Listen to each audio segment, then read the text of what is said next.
Hi, fish. Hello, kois.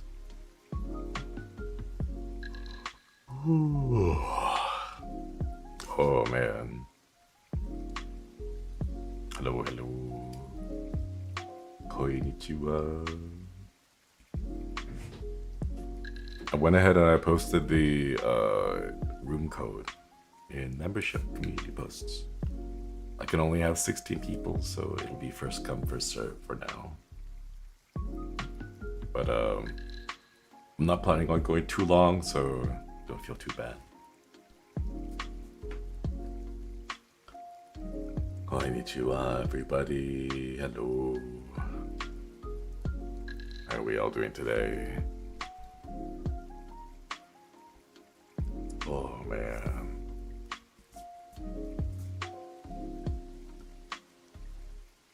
Wow.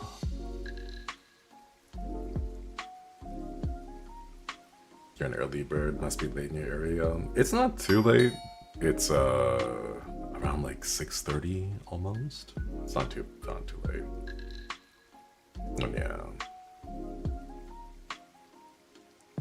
My brain is so empty right now.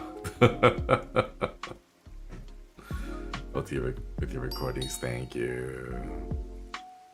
Thank you. I still have a lot more that I've gotta get done. So ugh. June is looking like it's gonna be super busy. A lot of things happening. A lot of things happening. Ooh, my back. Ooh.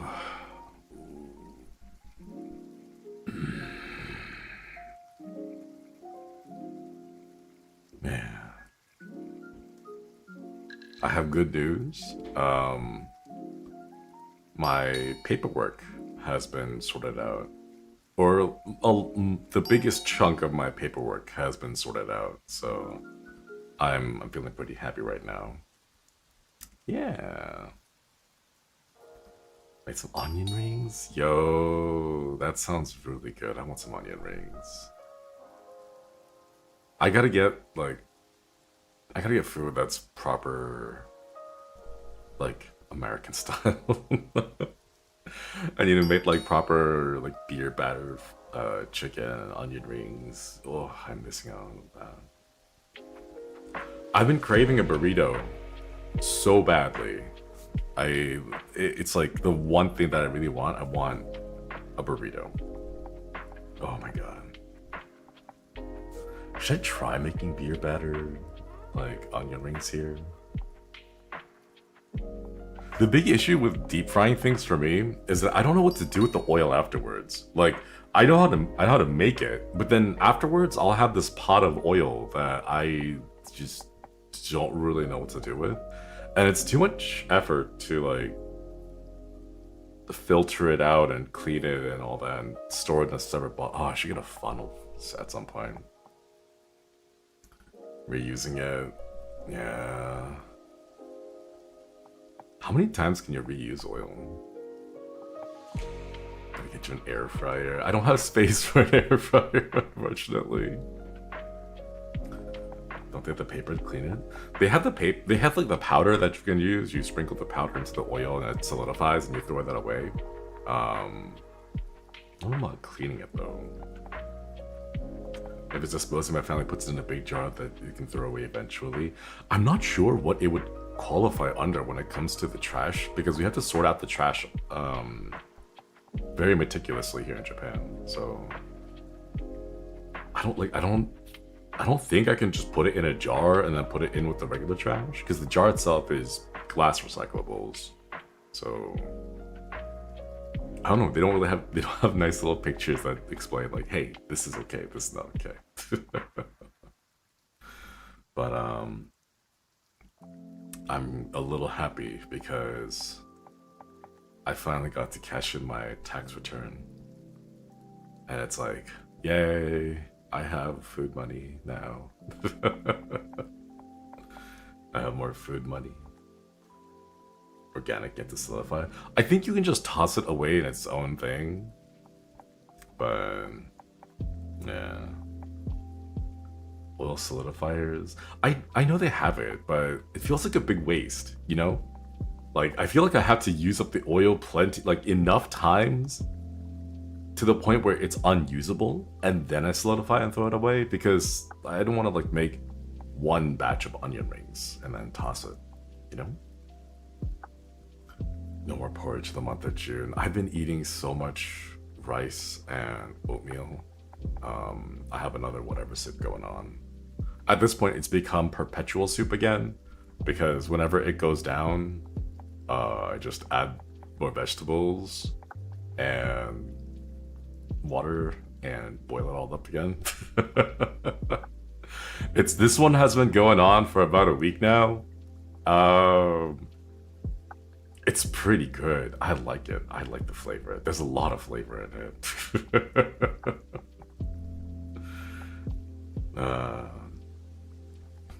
What's it? Is it midnight stream? No, it's a gorilla stream because they canceled the morning stream. But yeah, eternal soup. It is. So the way I have it set up right now is the very first thing I did was I had water, and then I boiled 2 cabbages. Well, no, not 2. One cabbage, but cut in half. So I boiled the cabbages, and then I put in some onions and garlic, and it was like a nice mild soup without too much flavor that I could just eat on my own. And then I added some fish cake and daikon to it. After that, I added some green onions, some leeks, what else did I add? Some ginger, a couple of scallions. Then I boiled that and ate that. And then I got bored, so I put in some protein in there. Just like random chunks of leftover chicken and beef. Then I ate that. And then the next day, I put in some gochujang in there to make it spicy. And I put in a whole bunch of like sesame oils in there and a whole bunch of different spices. Right now, my go-to has been white pepper. Like, I've been putting white pepper in everything. Soy sauce, dashi, some vinegar to like brighten it up a little bit more. And now I have been putting in potatoes and carrots. And like, mind you, I've been eating this out of the same pot. Like, the pot will be full, and then I'll eat it down about halfway, and then I'll fill it up back up with water, and then toss more ingredients in there. Then sausages, and then some more daikon. The nice thing about daikon is that it doesn't really have too strong of a flavor on its own. So what ends up happening is it just soaks up whatever sauces are in there. And then every time it goes down, I'll just add in like a handful of more sauces in there. So yeah. Amazing ramen broth at this point. It is really good. I think I have some more cabbage that I'm gonna toss back in there later. And then... Oh, I found the discount section, like the discount section of my local grocery store, and ooh, it's been great. I was able to buy a whole daikon for 90 yen. Oh my god. Normally they go for like 150, 160, but I managed to get a whole daikon for 90 yen because it was kind of going old. You could see like little black spots start to form on it. But like the older parts of it are all on the surface, and when you cook daikon, you peel it anyway, because the outside is a little bit more fibrous than the inside, so you're gonna peel it, so it doesn't really matter, right? So I took it home, and then as soon as I got it back home, I peeled it and I tossed it into the soup. Oh, it's so good. Any mushrooms? No, not yet. Try to cook a cream sauce with white pepper once. I ended up using too much and it was all I could taste. No. Giant daikon for cheaper than a bottle of oiyocha. Let's go. It's so good. Oh man.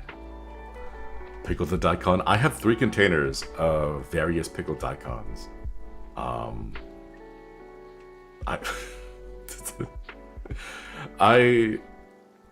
in my panic to try to get established here as soon as I could, I went and I bought the cheapest refrigerator that I could. And it's only now that I'm realizing that refrigeration is not that great.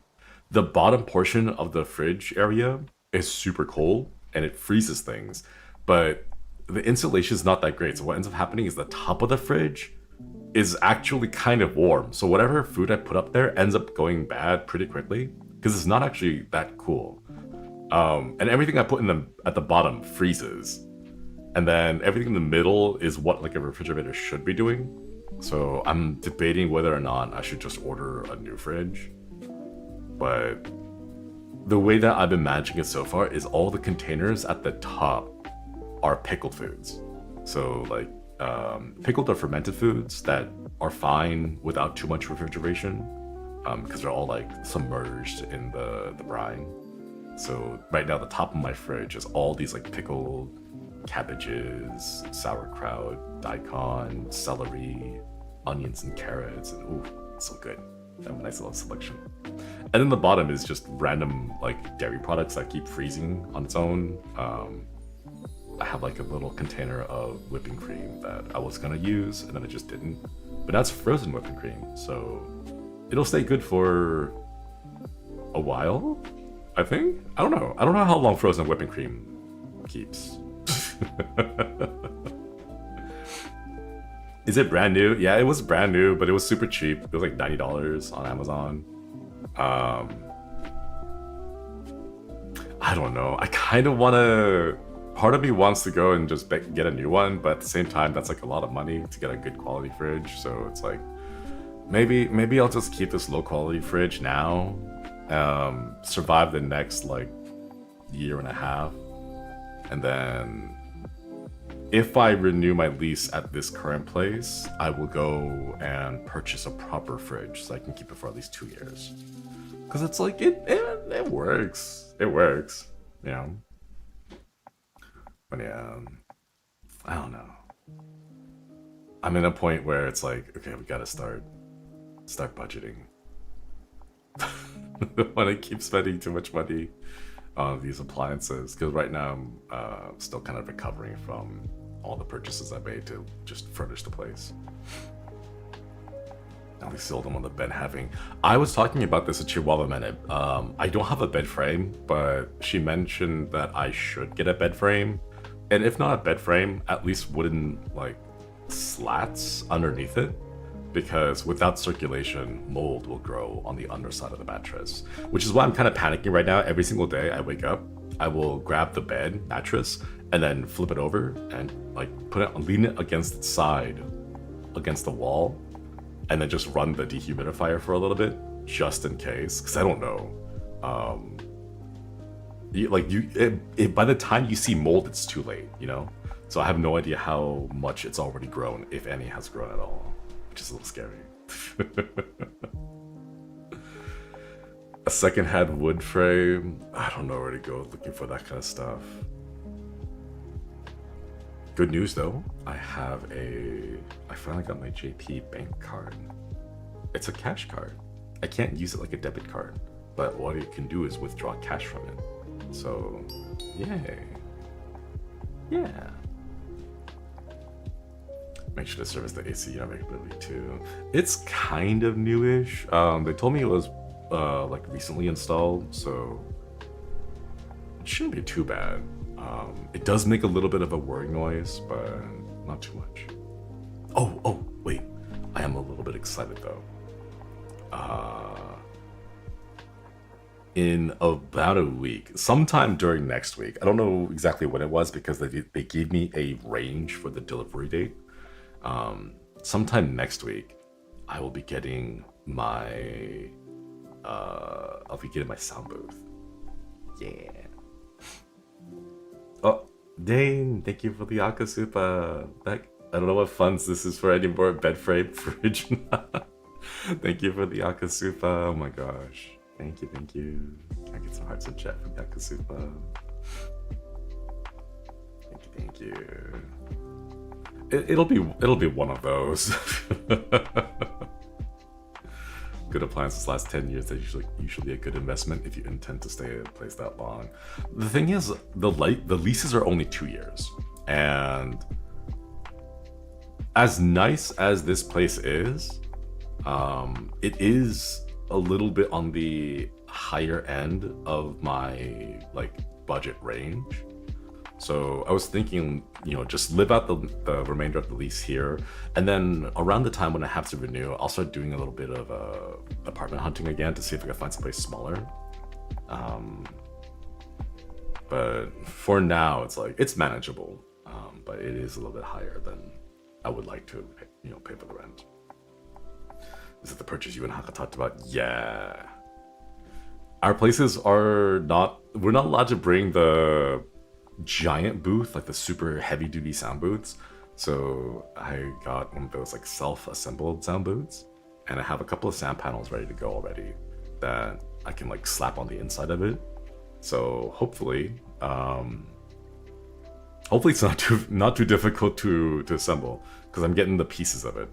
But I'm gonna see if I can like shove my entire desk into it and then build the sound booth around it, and then pack it with sound panels. And hopefully after next week, you guys won't be hearing the echo of this empty room anymore. And then I'll also have a good place to start, like,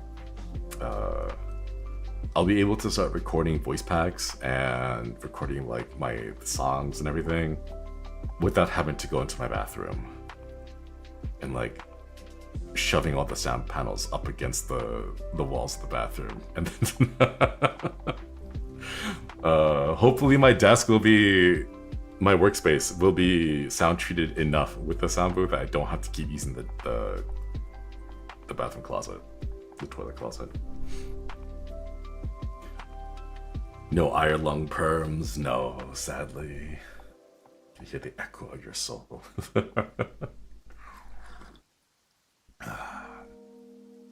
Good afternoon. Welcome.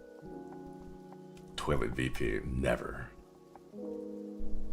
I don't. Here's the thing though, like, as silly as it is, the big worry that I have is if I ever do toilet VP, it'll be so far out there that becomes the main thing. Like how streamers, if they fart on stream, they become known as like the fart streamer, and like people, they just remember them for like, oh, you're the one who farted on stream, right?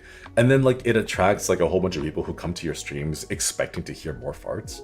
And it's like, I don't know if that's the reputation I want to develop, because with the way that the internet is, if you have that kind of a reputation set, it's really, really hard to get rid of it.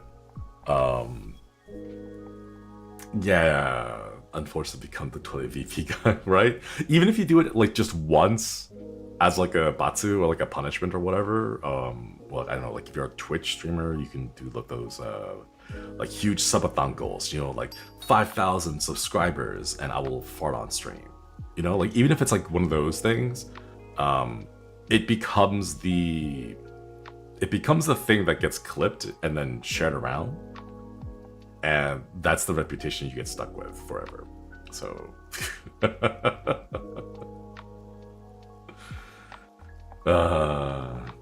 what, you guys don't know? There's a couple of indies that I have seen going viral for talking about stuff like farting on stream, or like pissing themselves on stream, or just any like other bodily functions that are generally seen as embarrassing. I think a more commonly accepted one is just like openly burping. That's another one that I've seen. It tends to attract an audience that wants to sit around for those moments. But yeah. VP, you're a goldfish being flushed down the toilet. You gotta be so careful. Right, that's the thing. You never know what you do will go viral. Like when I put out that tweet about how I coughed up a loogie that was like a chunky loogie, I didn't expect that tweet to go viral. You never know. I just thought it was like a haha that's kind of gross. Ew. But I'm glad you can breathe now. I thought it was gonna be like that, but no, it just caught the algorithm, and then it escaped. Escaped the confines of the VTuber space, and it went out into the wild, the public Twitter sphere. 500 yen Loki, right?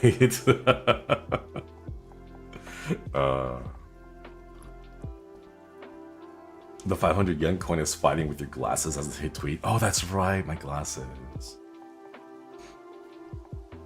I should go get my eyes checked at some point too. But man, it's... No. I think I'm okay with my eyes being blind for a while. I have a few leftover contacts from before I moved. I brought over all my contacts, and I still have a few left over, so I'm not too in dire straits at the moment. But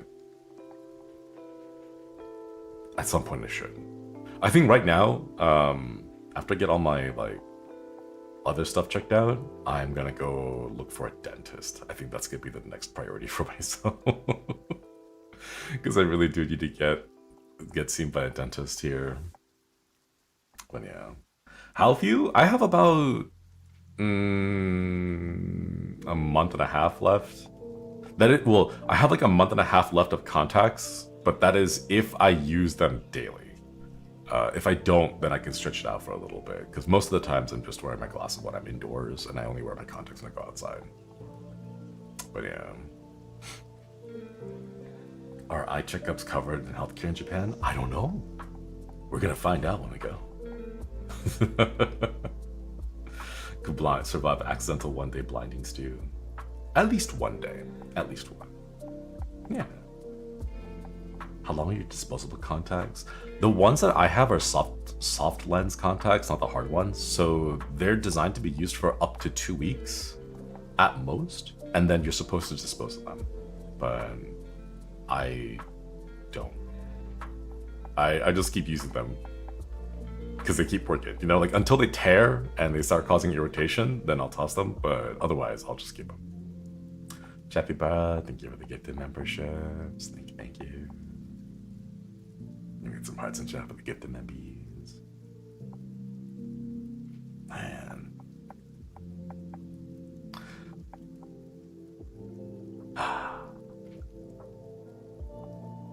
Unrelated to everything.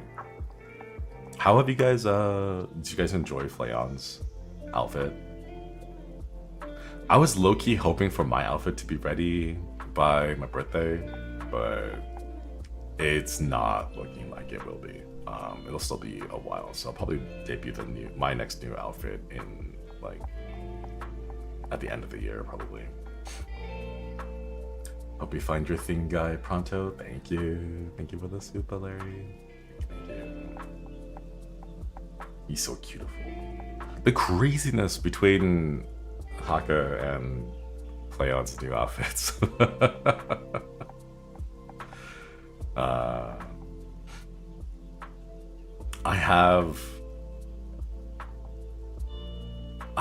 I have an idea of what I want to do for my outfit reveal, and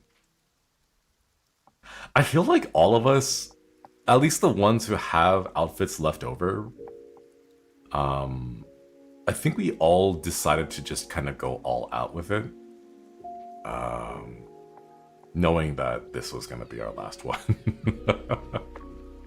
Well, maybe not, because this was started like back in 2025, like before all the news hit.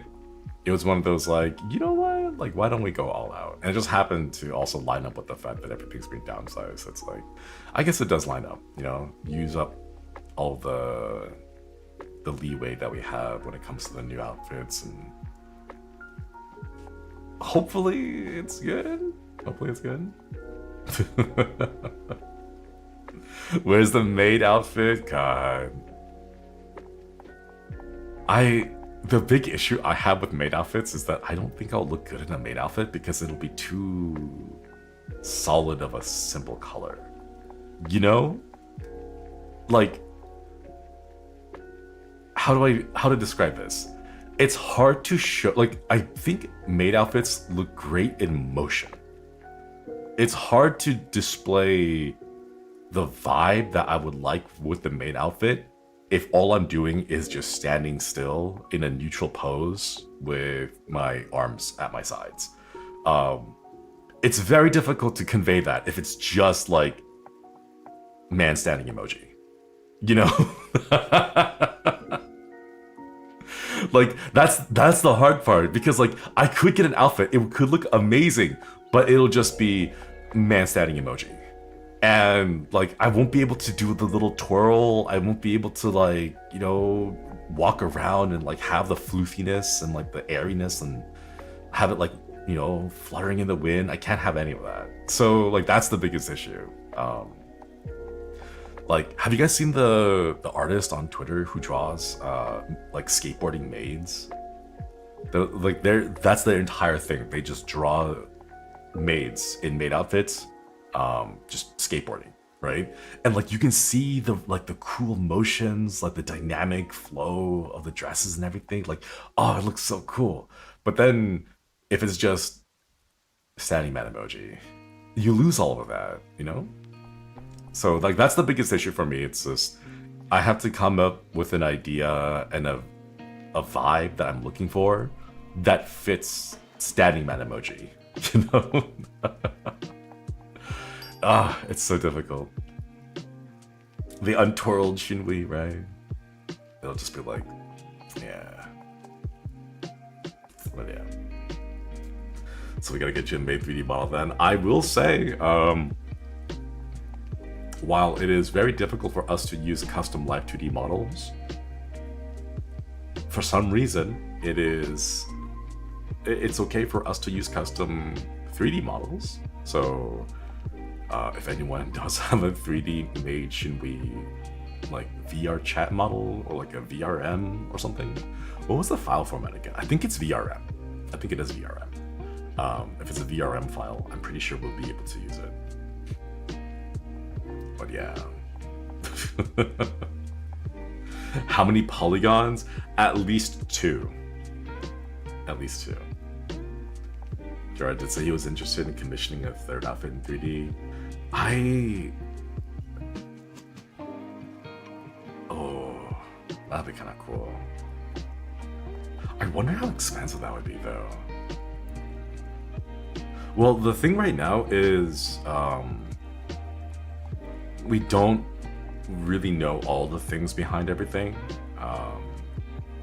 So we're not entirely sure if the downsizing results in like changes in procedures or policies, or if there's like different forms that we have to fill out, different checks that we got to go through. They haven't really told us anything. So we're just kind of on like a weird standby position right now. So I don't know, like if we figure out exactly how it's gonna work and what we're allowed to do and what we're not allowed to do, then I'll be able to start looking into commissioning a 3D model of stuff. But until then, I think right now we're just kind of in a weird holding pattern. But yeah, Matthew, thank you for the 18 months. Most of the Mado outfits I've seen also big naturals, front-facing motion, and True. I personally, like, for me personally, I think like a B cup. I think the big issue right now is that whenever I see like fan art of maids on Twitter, they always have massive honkers, and like personally for me, like they draw them way too big, and it gets distracting. You know, it stops being like cute maid and it just becomes fan service, and I don't really like that. Which is like the big issue that I have with like Sadako art. It's like all the Sadako art has like massive honkers, and it's like, okay, that's like sure hot, but like that's not what Sadako's about. You know, like make Sadako more spooky, less like just big-breasted woman in a dress. You know. So like for me, it's like it's hard to find an artist who does that right vibe that isn't like they don't have breasts the size of their heads, you know? It's weird. I don't get it. Why like when did the trend happen that they like fan artists all draw Sadako with massive like breasts? Why? You know? Sorry about your massive honker problem, right?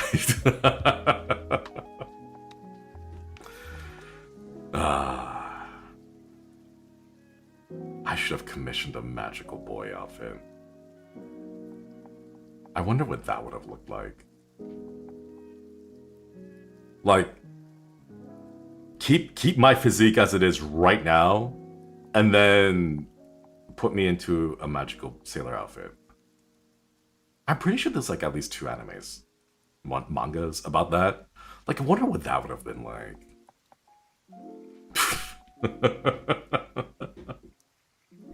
Maybe that's what I should have done for my final outfit.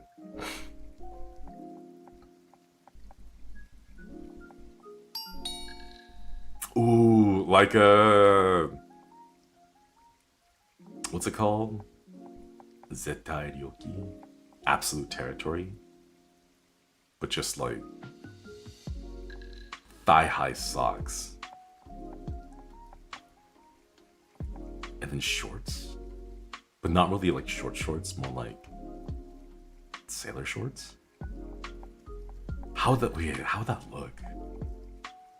My big worry is that there'd be too much of a breeze down there. You know, like that. That's like my big worry right there. An anime girls henshin to guys with Mao shoujo outfits. That'd be so like. I wonder if staff would allow me to do that. I mean, like, what can they say? No, we're gonna downsize you. Safety shorts, right? Like Chris, yeah, like the Chris outfits it's just Chris, but with like a couple of lacy bits here and there, and that's really it. They didn't even let Haka have a skirt. Oh, that's right. Oh my god. I think at some step in the process, like staff-san looks at it and says, do I like this personally? And if they don't like it personally, they'll say no. Regardless of what we as the talents think, you know? I feel like that's gotta be the case. That has to be. There's no reason why, like Uki Senpai got a whole ass like the princess outfit, right? Like why does Uki Senpai get the whole princess outfit but Haka can't get a skirt? You know, like why? Like there has to be some reason for it, and I just don't know what the reason is. But man, Haka was being cheeky with the he sent his shorts back multiple times, get them as short as possible. Management isn't gonna let him have a skirt. He's gonna be funny. What if they're like, what are they called again? Skirts, like short skirts, but with like that have they're like the short shorts that have the frill that makes them look at first glance like a skirt, but not. They aren't really skirts. It's just shorts with a frill on it. You know, skirts. I think it's a skirts, right? Man, that's what you should have done. Maybe can we have you in kilts? Sure. I'm okay with that. They put one talent in a short skirt and said never again. Ugh. I will never understand it. The mysteries that go behind the scenes with staff-san. Rui's skirt was more long. Yeah, but like, I don't see the reason why they would reject the idea so much and push back on it. It's not like staff-san's the one that's gonna be on stream wearing this outfit. It's us. We're the ones on stream wearing these outfits. Like, we don't mind. We want these outfits.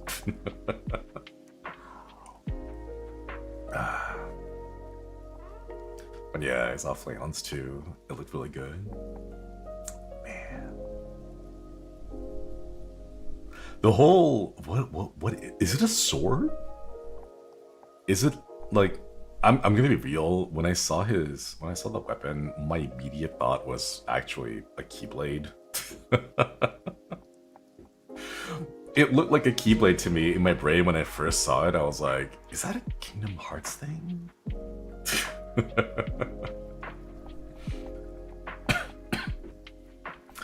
Gunbuster? What really even is a gunbuster? It wasn't Lee's skirt, it was Kira's. I'm not familiar with Kira's info, unfortunately. It was before my time.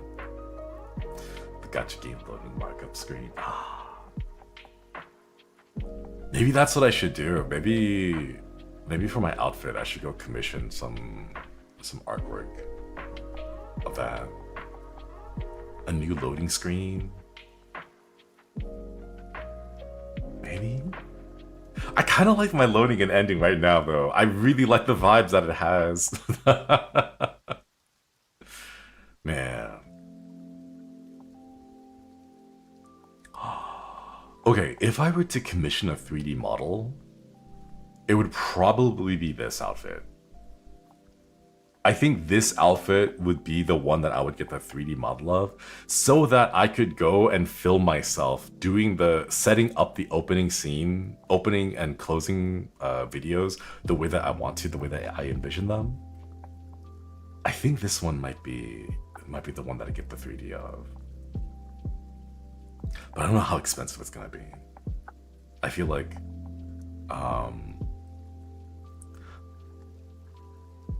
a situation that has come up with us here, with the boys, it's still happening. It's still happening a lot. Where we will reach out to an artist and be all like, hey, can we would like to hire you and commission you for this project. Can we get a quote? And then they see HOLOLIVE Productions or Cover Corporation or something on the email. And then they'll be like, oh, we can jack up the prices. So like they come back at us with a quote, and it's like, it's gonna be $7,000 for this. And it's like, that's ooh. I was like, thank you so much for your response. Unfortunately, that is beyond our budget at the moment, so we will have to decline. Thank you and have a nice day. And we keep running into that a lot. But yeah. Gerard talked about it before. Yeah, it still happens. It doesn't matter. We can't be like, hey, we're being downsized, so we actually can't do that. Like, please have mercy. We can't do that. So it does hit us pretty painfully at times. But yeah, beyond our non-existent budget, it's like, well, you see, our budget is actually 0. It's like, how many zeros? It's like just like 50 zeros all in a row. You know, like that's a lot of zeros, but it's still just all zeros.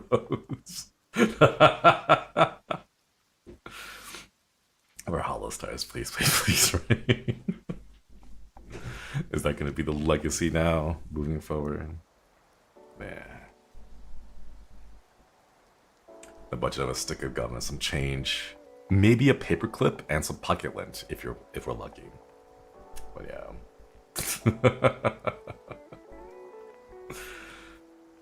I beg you, please don't harass artists because of this. Nah, you guys won't know which artists we've been reaching out to, so like we're not gonna like publicly be like, oh, this artist A did like that. We're not gonna do that. So you guys probably won't know who the artists were that we tried to reach out to. But yeah. Near mint belly button lint. Here's the thing though, I'm pretty sure if I sold my belly button lint, someone would buy it. Like, because it came from me, you know? Like, it's different from a paperclip. It's like a collectible, unique item that has been Could you say handmade? I'm not sure if you could say handmade, right? But like,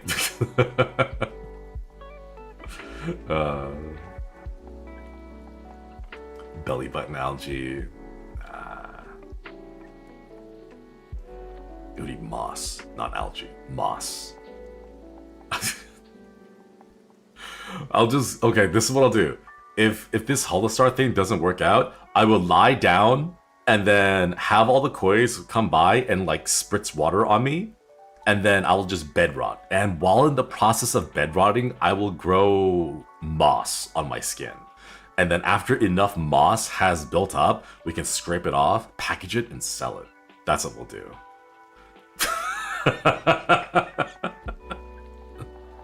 Just like, it's gotta be like a thing, you know, like, hey, you know, I'm leaving for vacation, please look after my dog, here's the house keys, right? So I'll give the fish the house keys, and then you guys will just come in and just spritz my bed rotting body with water every now and then, you know, just right? You can say it's must have merch. Oh my god.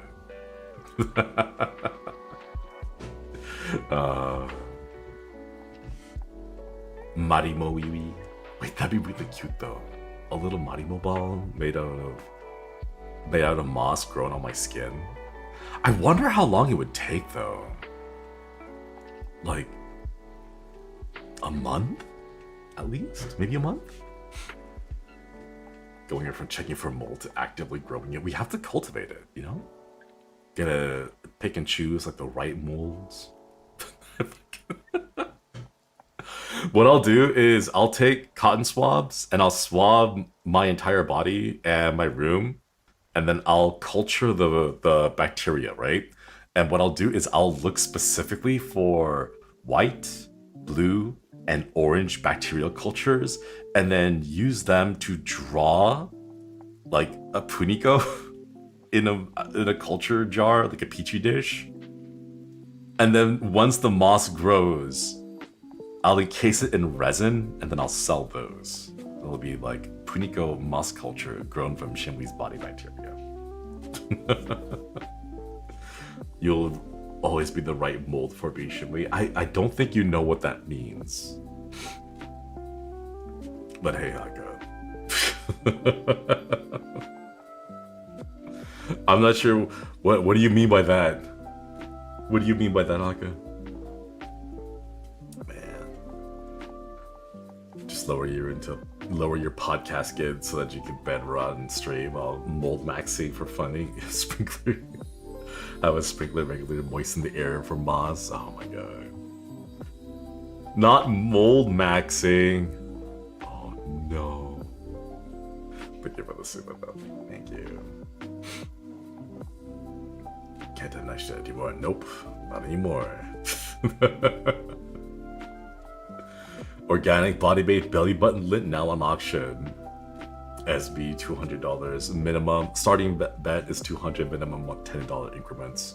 Surely this will work. If I could, I would love to try. At this point, what do we have to lose, right? Oh man.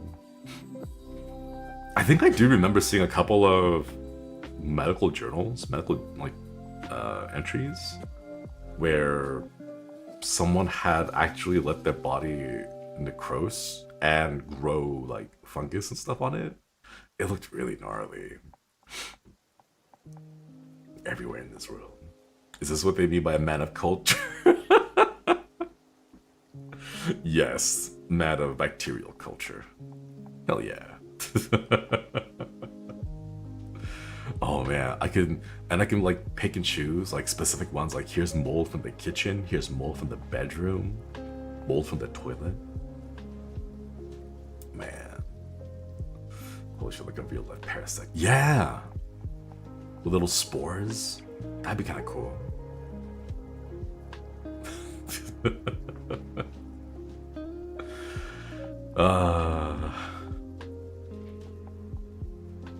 I mean, we don't have merch anymore, right? So, like, we gotta find something to sell. Might as well.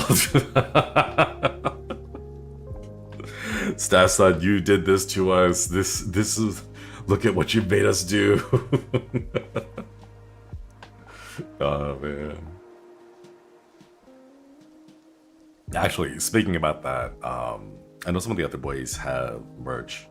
So remember we plan on smuggling mold from the tempeh in our shoes. Oh my god, we should have done that. That really, we really should have. I miss tempeh. I want to get some of that.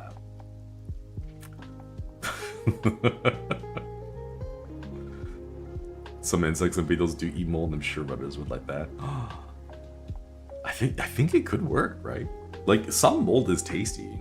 Like what if there's a particular bacterial culture on my in my armpits right now that when cultivated with soybeans turns it really savory and delicious, and we just don't know yet because we haven't tried. Who knows, right? I miss tempeh so much, dude. Do you want to know what I miss? Well, excuse me. I actually miss the avocado smoothie that we had back in Indonesia. It was really good. Avocados, in my experience, were savory, but having a sweet avocado was like a mind-blowing experience. I kind of miss the avocado, the smoothies. They were so good. Man, chocolate avocado, no, it was like milk avocado, like a creamy, milky avocado. Oh man. It's a different kind. Yeah, it's like a sweeter avocado. It's the best way I could describe it is if you think about like a banana smoothie, but instead of making it all like silky smooth, you still have chunks of banana in it. Like that's how soft the avocado was. And like it's about that level of sweetness too. Not too sweet, but kind of more creamy and like a nice mellow sweetness to it. Ooh, it was so good. Ooh. If only you stuck to the Tempest cordyceps, you could have taken over the world by going viral now. Last of Us zombies took over. Took how long to take over. Man.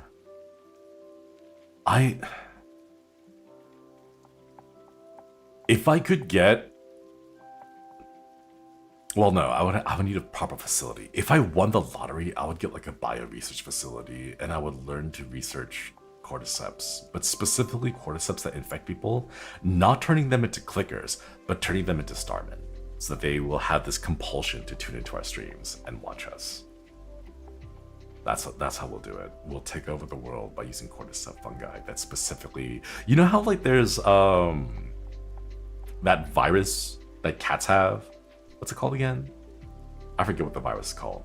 But there's a virus that cats have that infect humans because they interact with like poop and just like general like fecal matter of cats that causes them to... Yeah, toxoplasmosis, that one. Yeah, we'll do that one. But it'll be like holostar-plasmosis. Yeah. That's what we'll do. Over here, we like to add brown sugar to our avocado shakes. Ooh. Oh, brown sugar is so good. Like the one from the cats? Yeah, that's the one. We'll do that. There's a stray feature where you can add random things to your model, right? Haka could add a skirt there. Octavio did that once. We could, but the way that it works for us right now is it's just a PNG. So it's just a flat image that we can paste onto ourselves. But it wouldn't have like the animations and all that, sadly. Shinri, no, don't make a court that turns into a nest umbrella. But I do want that. I want that. Okay, here's the thing. There are a lot of gamers out there, myself included, who will look at a zombie apocalypse from Resident Evil and they think to themselves, yeah, I'd win. Right? What better than to put that to the test, right? Here's what we'll do. All the billionaires just give me the money, okay? And then I'll build a real life umbrella corporation. And I'll even have the subdivisions. I'll have like the virus research division, the fungal mold research division, the bacterial like the parasitic infection division, right? And then we'll anticipate the next Resident Evil series by going with the prions. So we'll have like a prion research division, and they'll each have their own flavor, you know? And then we'll take a vote on it, you know? Like, Europe, which strain do you guys want to get, you know? And then they'll be like, oh no, don't do this. And then the more they complain about one type, like if like 80% of the population says no fungus, right? Then we bring the fungus over to them, you know? And then like that's how we'll make it, you know, democratic. And then we'll see, you know, can they actually survive? Easy peasy. If you're gonna go with the Toxoplasmosis evolution branch, you're gonna have to put cat ears and maid dress. Man, do I have to do that? Is that what I need to do to save us? To save the HOLOSTARS?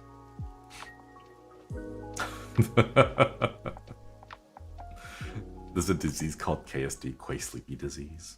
Is that the one where you guys get EP when you watch my streams? You just want to test humanity? No, I'm just saying, like, if you have millions of dollars, do something fun with it, you know?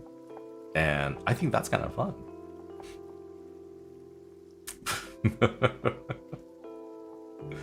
Who among stars Artemis would design the convoluted RE style traps? Ooh.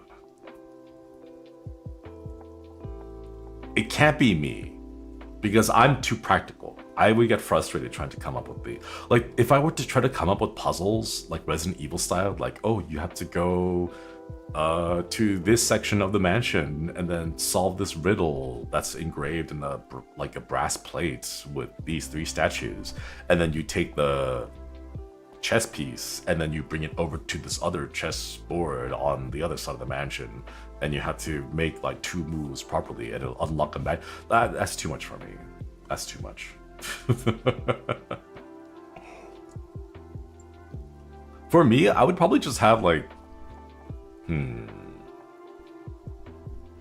I want to be in charge of like the tech, like the sound system, you know? Like every single person that, okay, since we're being evil, let's go all the way. Like, when they enter the mansion, I will have facial recognition technology scan them and then scan their social media for insecurities. So whenever they go, like as they're going through the mansion, the speaker system embedded in the walls will like whisper things that they're insecure about. And then they'll have to solve all those puzzles while hearing these voices, right? And they'll start to go crazy and like smash the walls, but it's okay because we have a redundancy system, right? The speaker's also in the floors too, you know? That's what we'll do. Yeah. I think Ruse for the lols. We could have Ruse like build the blueprint of the mansions. Flayon already does that. What if they don't have a social media? If they don't have social media, we'll have Flayons like we'll analyze them before they enter the mansion. Man.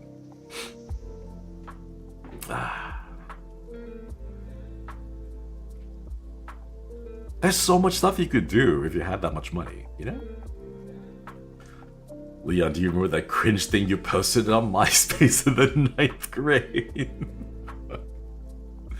Oh, if I could have like hallucinogenic drugs with like subliminal messaging, if I could be all like, imagine if your parents found your DeviantArt account, or induce a nightmare where you accidentally share the bookmarks for your AO3 and people start judging you based on the ones that you've bookmarked. Or like, oh, what are those social media pages where you where you're like scrolling things and you accidentally send a short, like a YouTube short to someone in DMs that you didn't need to, but like you send it to like your parents, you know? There you go. That's some evil stuff right there.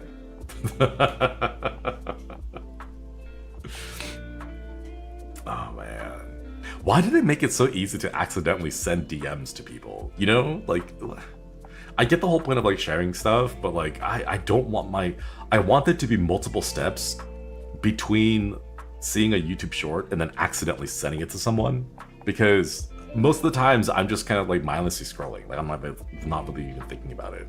But if my like thumb hits something funny, right?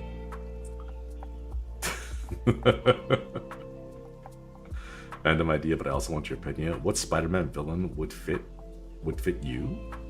Would fit me? Spider-Man villain?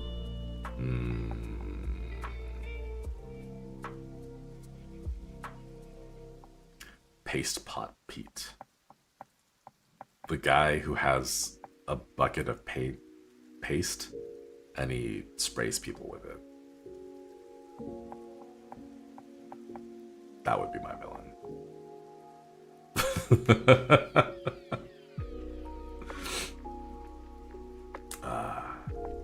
Twitter bookmarks becoming public is my nightmare. That's what they should do. They should just like one day just be like, oops, all bookmarks are public now. All likes are public again for 24 hours.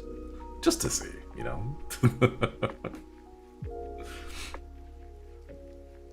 You're thinking of Condiment King? Isn't Condiment King Batman one?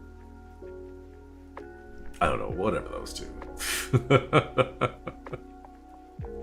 Remember accidentally DMing a commission client AO3 fanfic I was gonna read at a later date and I died. No. Did they at least appreciate it though? Like if they're like, nice, good taste, you know? Like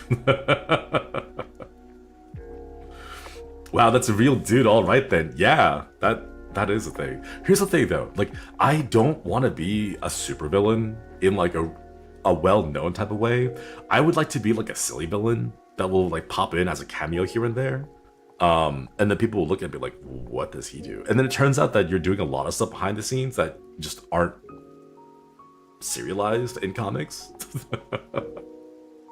C-listers are always fun. No, we need to go deeper. We need to go to like D, E, and F listers. We need to go back to like the one time a particular villain appeared in like the golden age era, like back in the 60s or 70s, right? F-listers, all the way, yeah. There'll be a fandom of 3 people who know that I exist. It's like when you find fans of like a particular anime series that no one knew existed, and you're like, wait, there are people who also are like me and also enjoy this thing. No way. I think that kind of community is nice, you know?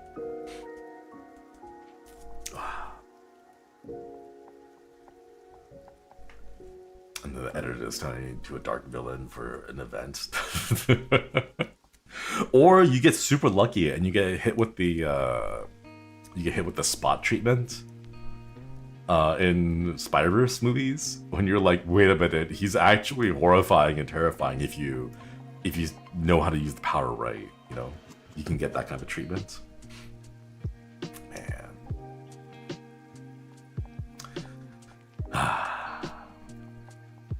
What silly ability power would you get? I still think my favorite ability power would be minor telekinesis. To just like make pebbles fly into people's shoe. Because here's the thing, I don't want too strong of a power, because the stronger the power is, the more obligation I would probably feel to use it for, you know, for like other things, you know, like to use it for good or for evil or whatever. But if the power isn't that strong and it just helps me with like minor inconveniences during the day, then I'll be fine with it, you know? Also, being a superhero doesn't really pay that much. It's kind of hard to make a living as a superhero. All 6 or 7 fans of a very niche, obscure series or actor or VA, right? Or like that really cool voice actor that appeared for like an English dub, a meme, not even the whole thing, but like a meme of an English dub of a cartoon series back in the 2000s that has never come back ever again, and you don't even know what their name is.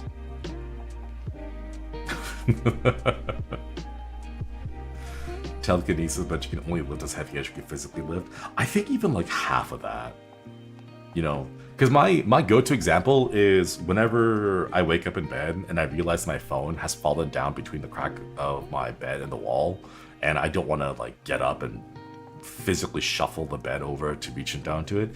You just use telekinesis to like lift it back up again. You know, like that's the example I always go back to, because that's the amount of power I want. Just something nice and small for like minor inconveniences. When no one is looking, Shui, the sinister fish, took 40 cakes. That's as many as 4 tens, and that's terrible. Then I took the 40 cakes and I threw them in the pond.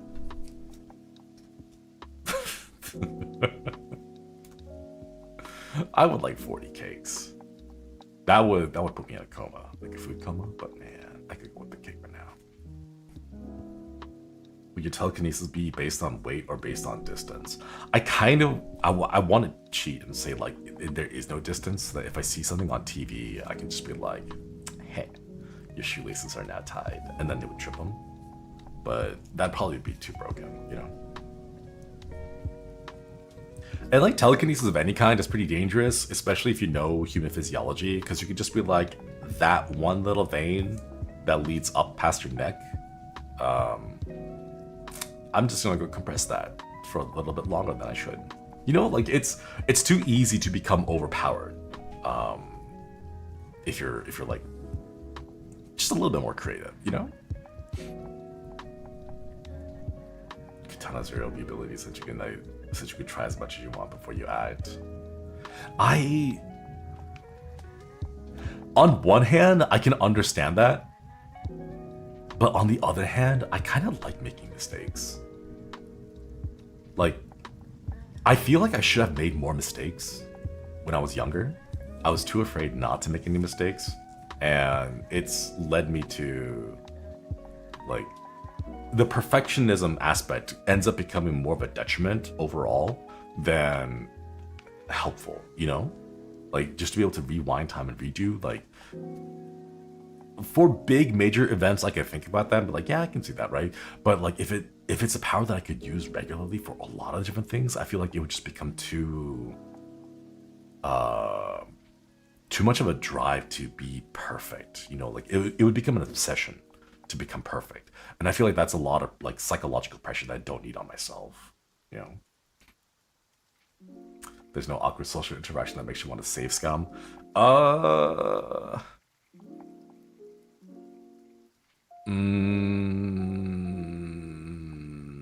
I can't really think of a social interaction that I've had that I've wanted to save scum. Like,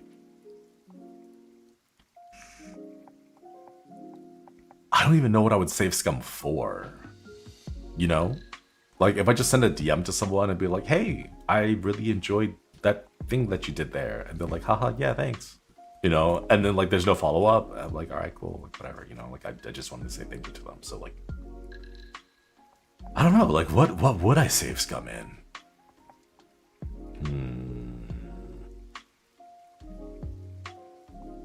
I'm thinking, I can't think of anything. My big worry though, my big worry is that what happens if you have like a web block, you know? Like how, like Tobey Maguire's Spider-Man, like he had a web block and he just couldn't get his webbing out, right?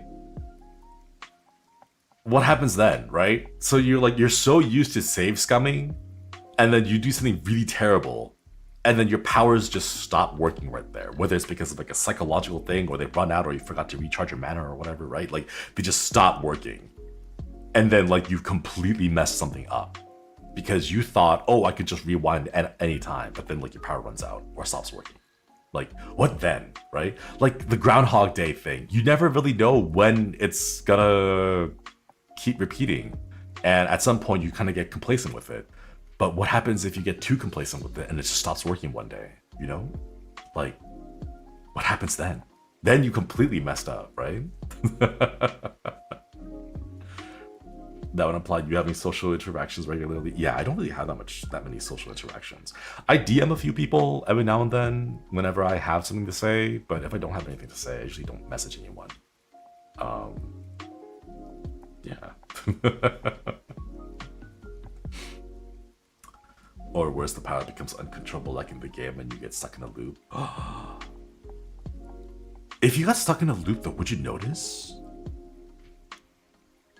Like, what if we've all been looping the same day, but all of us are trapped in this day and we think it's the same day? Or we think it's a regular day, but we just don't notice it because when we wake up, all of our memories are wiped and we're back here again, you know?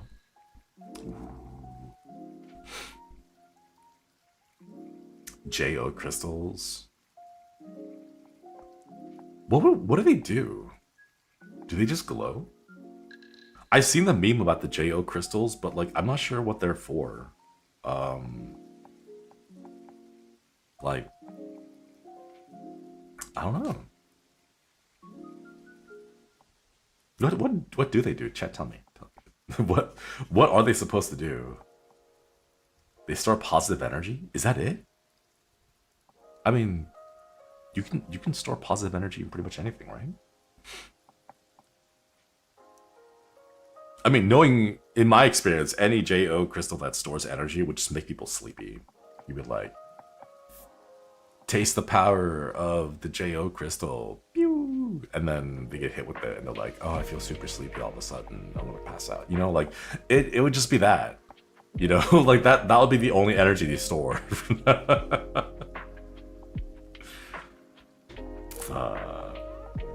I don't know. Can store positive energy in a bread lamp. Oh, true. You can store, I mean, like, just about memories, right? I will say, though, I wish I had the confidence. Audacity? Confidence? I don't know what the word is. Is there a difference? Of the guy who initially posted it publicly, just out there in the world saying, I'm looking for people to charge my JO crystals with. This is true. I've seen it glow myself. And they never really explain what it's for, but they just say, like, I've seen it glow and I know its power is real.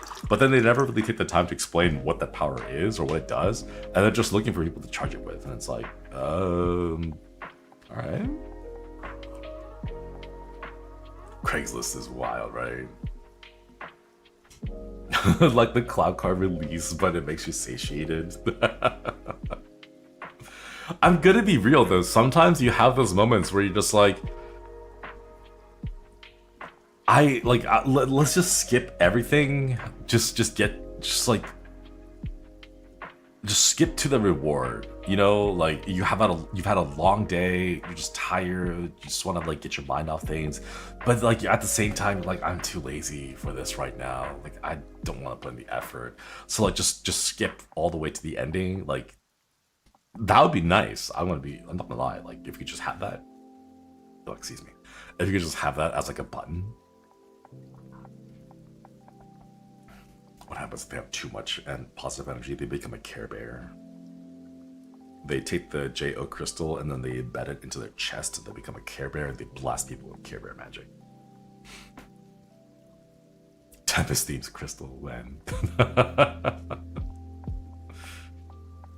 I've always wondered, like, if not that we're ever gonna have merch, but like, if we were to, like, would it mean more if I put out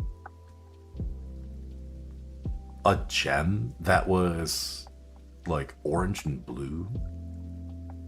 Or if I put out like an amethyst? Because like personally, my favorite gem is an amethyst. I love amethyst. I just love the purple, right? But when you look at a purple gem, you don't usually think Shinri, you know? Like, what would be more meaningful? A gem that I personally like, that I feel represents me the most, or just like a gem that's colored like me, you know? Virxion? I hope I'm pronouncing that right. Thank you for the 70 months. Work has consumed me, but fish is alive and still alive. Also, have you seen Obsession? I think you might like it. No, I haven't seen it. What's it about? I've seen people talk about it, but not seen the movie yet. Okoidi. Matthew, thank you for the super. Recently, there have been some funny ads for polycule applications going around in California.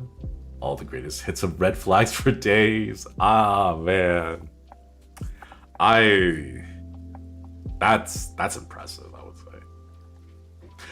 the thing is, I don't trust random strangers, you know? Like, I tolerate my teammates whenever I play MOBAs, or like when I play like Marvel Rivals, like, and I get random teammates, I'll tolerate that. But for something like a polycule, just to put out applications into the wild, that's scary. That's too much of a gotcha for me, you know? Like, the chance of you pulling an SSR gotcha by just throwing out applications out into the wild is so rare. I don't know. A golden color jumps out. Like a... What's a gold colored gem?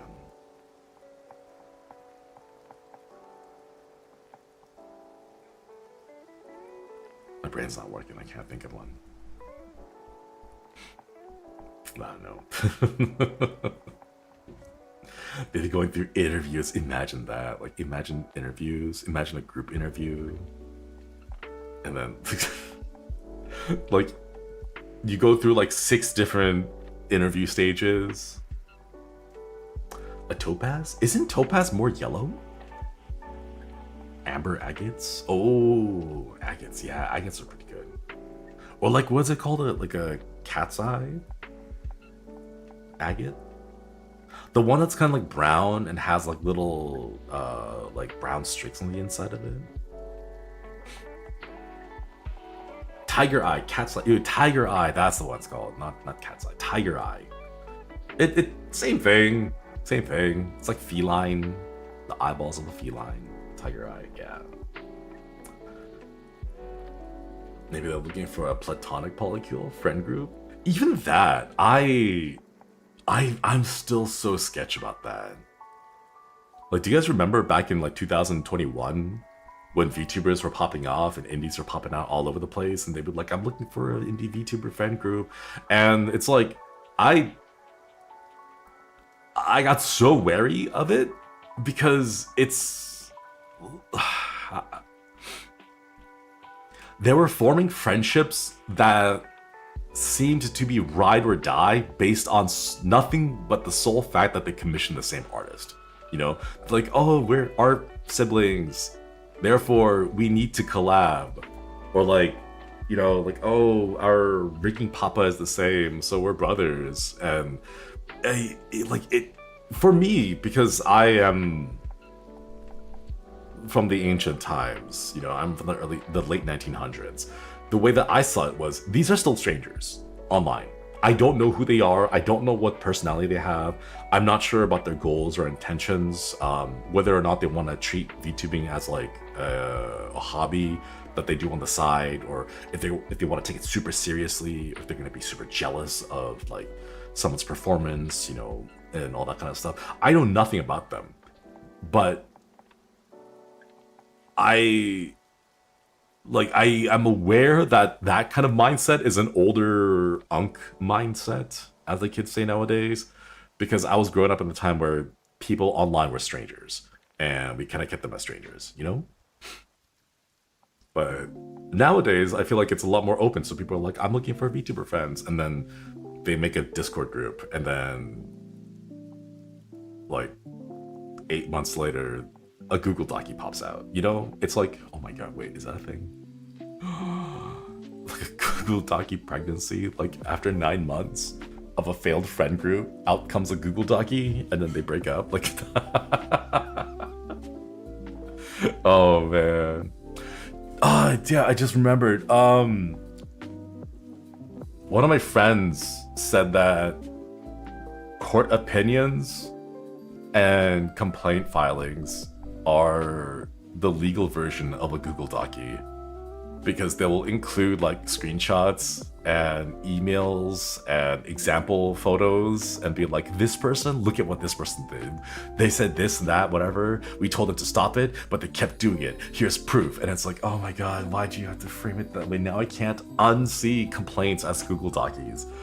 It's just ruined my life now. Because whenever I see it, I'm like, I just can't help. It's like, oh, these two people had a falling out, and now here's the Google Docie. That's gonna Oh my god. Oh, Discord to Google Docs, seriously. Well, I don't know. Like, the main reason why I stayed away from the whole thing is because, for me, I'm in my mid-30s. I know, like, a lot of YouTubers out there are, like, in their early 20s, and it would feel weird to be, like, 10 years older than them, being in the same Discord group, and, like, that's odd to me. So, that's why I stay away. Why Google Docs? Why not what happened to the good old Dropbox? I think it's because Dropbox had the whole period where they required you to have like a login or whatever, and then they got rid of it. But by that point, people kind of got bored or like they got frustrated and they stopped using it. But man, I don't know. I would not, even if it's just a friend group, I would not trust random public applications. I feel like there is, like, the thing is, by the nature of a public application system for a polycule, you're already filtering out the type of applicants who would be the type to go and submit an application for a public polycule, you know? And I don't know if I could do that. I don't know if I could trust it, you know? Used to be the confessions pages on Facebook. Used to be letters to the editor back in newspaper times when they would gossip about each other. Or the classifieds in those like newspapers. Oh my god. Good old times. Good old times. ST Zella, thank you for the 2 years. 2 years of being a fish. Thank you, Guidi, for reaping the membership. Used to be long live journal posts. Oh my god, did you guys see? Becky took me out of her top 8 on my MySpace, and then she replaced me with Kevin. How dare she? And then I'll write down my WordPress journal, live journal articles, Zanga updates.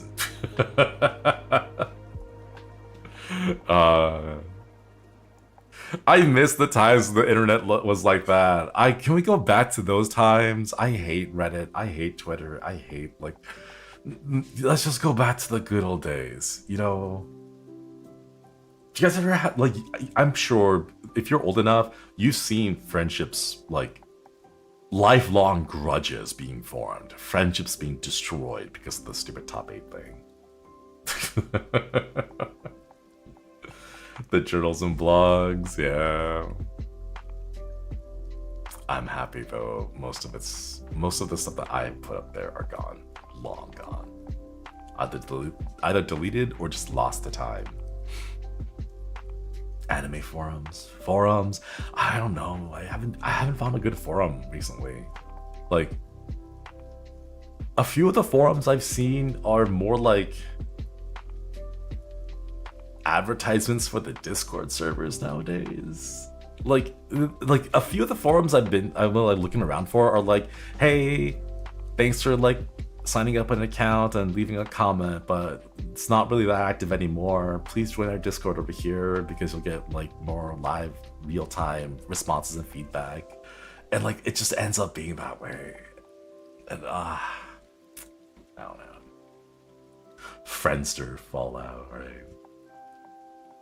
The good old days weren't as good. It's just a nostalgia speaking. No, the good old days were great. We didn't have like clickbait, hate, rage bait type of content being force-fed down our throats with the algorithm, you know?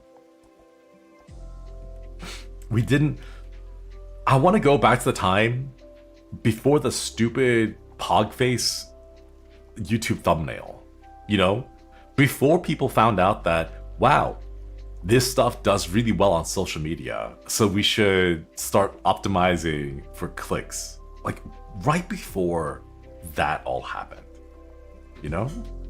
Because the internet was a thing that you could use, not like live on. People used to hate it because they were passionate about it, right? Less climate change. Business and corporals didn't realize they could utilize the internet yet. Oh. I don't think we'll ever go back though. I don't think it's possible. I think at this point, because of the way that things have been for so long, that it's almost become an expectation now. And also with like Section 230 and like internet like legal stuff, I can't see any platform ever coming out. Like, you guys remember the whole Discord thing? Where Discord was like, oh, we're gonna start doing age verification, and everyone started to like look around for alternatives, only to find out that there really is no alternative to Discord because it's so cost prohibitive for any kind of service to provide what Discord provides currently. And then like because of that, it's just like you can't really make a like, you gotta have sound or like voice chats, you gotta have integration with like Xbox, you gotta have a mobile app, you need to have an app that works on consoles so that you can like make groups, you have to have video screen sharing, streaming, you have to have emotes shared across. Like, there's so many things that Discord does that no competitor can ever come close to it. And like, it's just so expensive to do so. So there really hasn't been a good alternative to what Discord offers, which is why, like, despite all the big backlash, I feel like a lot of people still are like begrudgingly still on Discord, you know? And I feel like that's just kind of how the internet is gonna be now, you know? I don't know if there's ever gonna be like a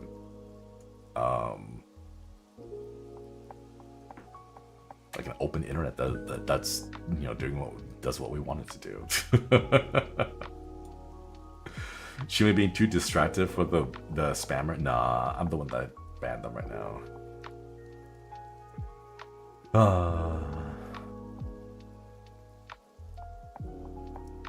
I just had a thing I wanted to say and I didn't want to get distracted, so I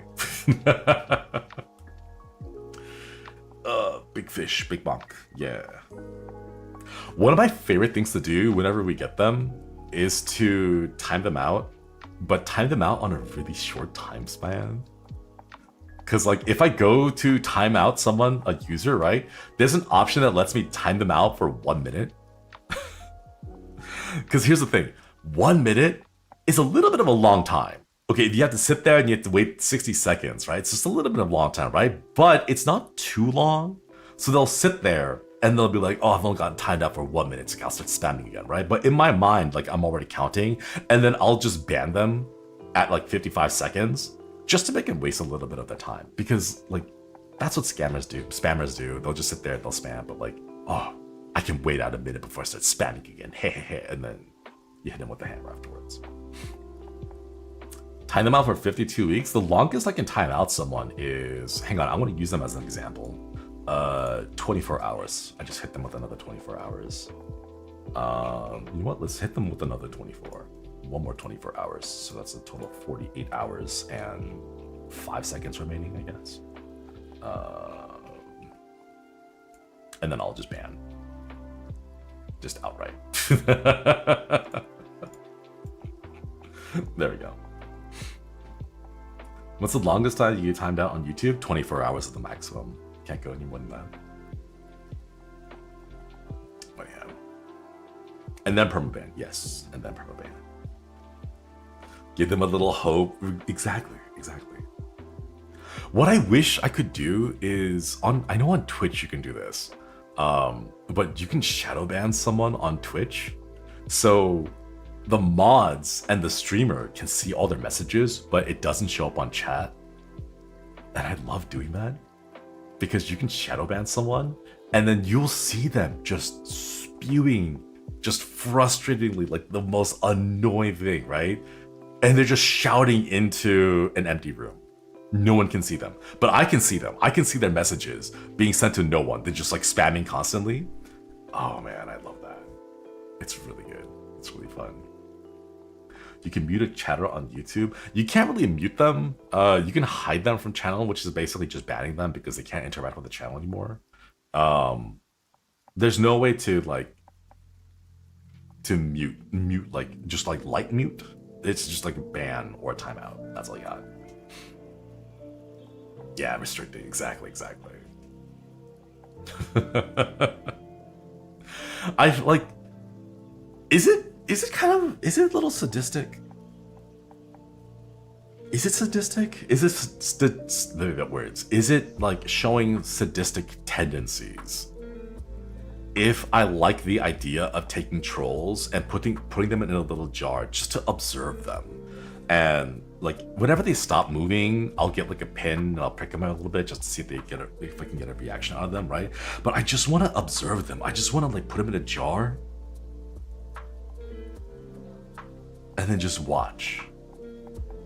Because I'm like, I want to know, you know? Just like, ooh. Right?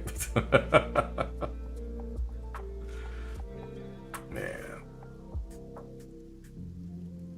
I wish I could do that. I wish I could take all the haters, put them in a separate jar, so that they're still talking, you know? They still think that people are able to read their messages and whatever, but, you know, shake the jar around, watch him get dizzy. After clocking out my 9 to 5, gonna spend time spamming in Fish VTuber chat. That'll show him, right? I'm just curious. I want to know what makes them tick. Why do they do that? You know. My favorite thing is back when I used to do TikTok. For some reason, my own TikToks are still doing well, and every now and then I'll get a comment and they'll just be like, why is this here? I don't want to see this. Get this dude off my screen. And it's like, buddy, if I'm on your For You page, that's your issue, you know? You've been interacting with a particular subset of content that has made the algorithm think you want to see more of this content, which is why my stuff shows up on your screen. If it does, that's not like, you got to look in the mirror. Man, like that, I can't help you with this one. But I'll get every now and then. You know what? Here, I'm gonna go check right now. YouTube Studio, because every now and then I'll have like comments that are flagged. Let's see, YouTube Studio comments, comments held for review. Where is that?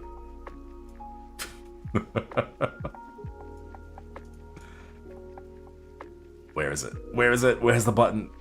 Content? Here we go.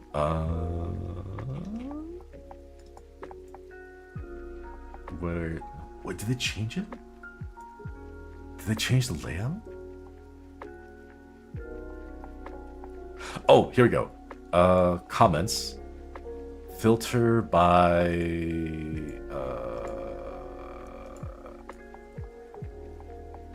search for comments held for review. Let's see. Oh no, this is negative feedback. Most relevant, newest, published, help, moderation stats. Okay, there we go. I'm gonna try to see if there's anything good. Oh, there's a few ones that are really cute.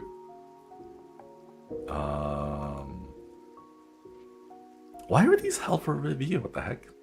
Someone's like, wow, that's gorgeous art, and then got held for review. Thank you for the stream. It was held for review for some reason. I don't know why.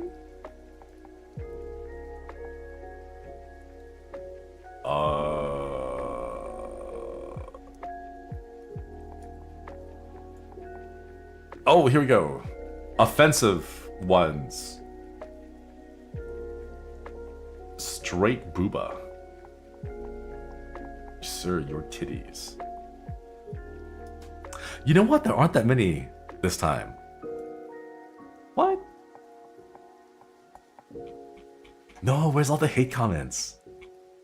No, show me the hate comments. I wonder if Manachan actually went through and cleared them out. No, I'm scrolling through them and I don't see anything.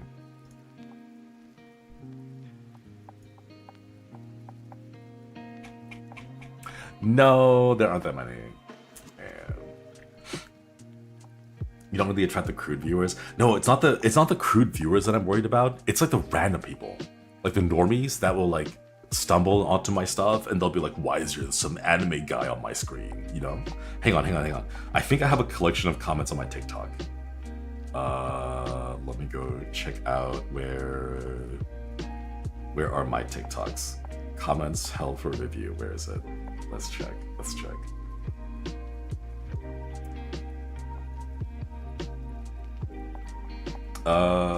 Crying emoji.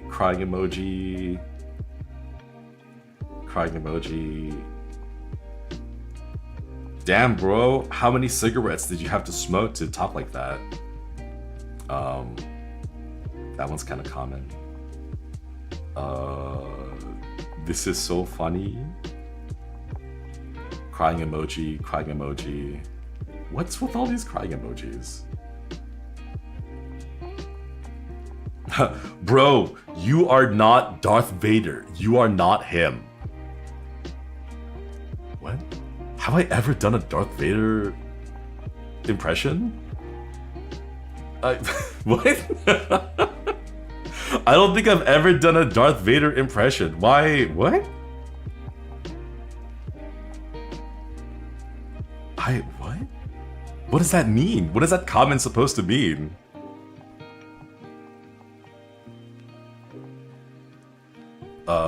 Let's see. There's a couple of like heart emojis. Help, what is this? He's gay, by the way. Happy Pride Month. They're half right. I'm bi, but I guess we'll take 50%, you know? That's like, it's not a passing grade, but still some credit. So, you know, a lot of these comments are actually just really sweet. They're like, your voice helps me fall asleep. And I was like, all right, cool. That's really nice. Oh yeah. So there really isn't that much. Is there a filter to show me like comments that like specifically are hate comments? Why is there no like sort by controversial or whatever? I wish that was like a thing.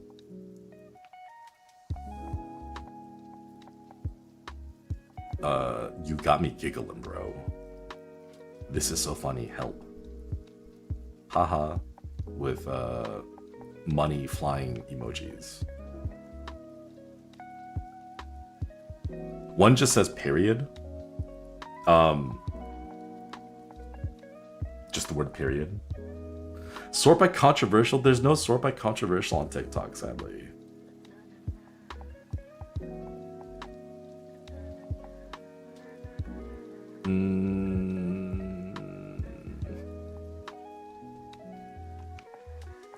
No, there's no filter like that.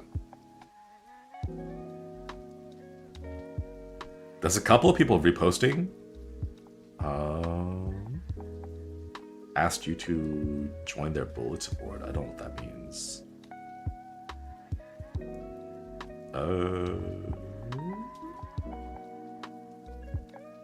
Ooh, wait, DMs.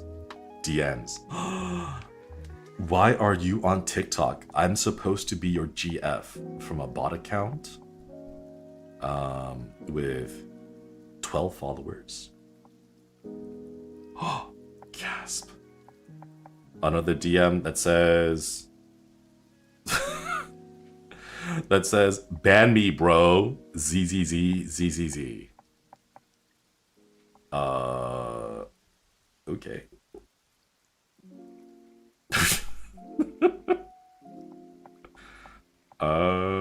Surprisingly, not that many like hate DMs. Sort by. Oh, it's filtering out some people.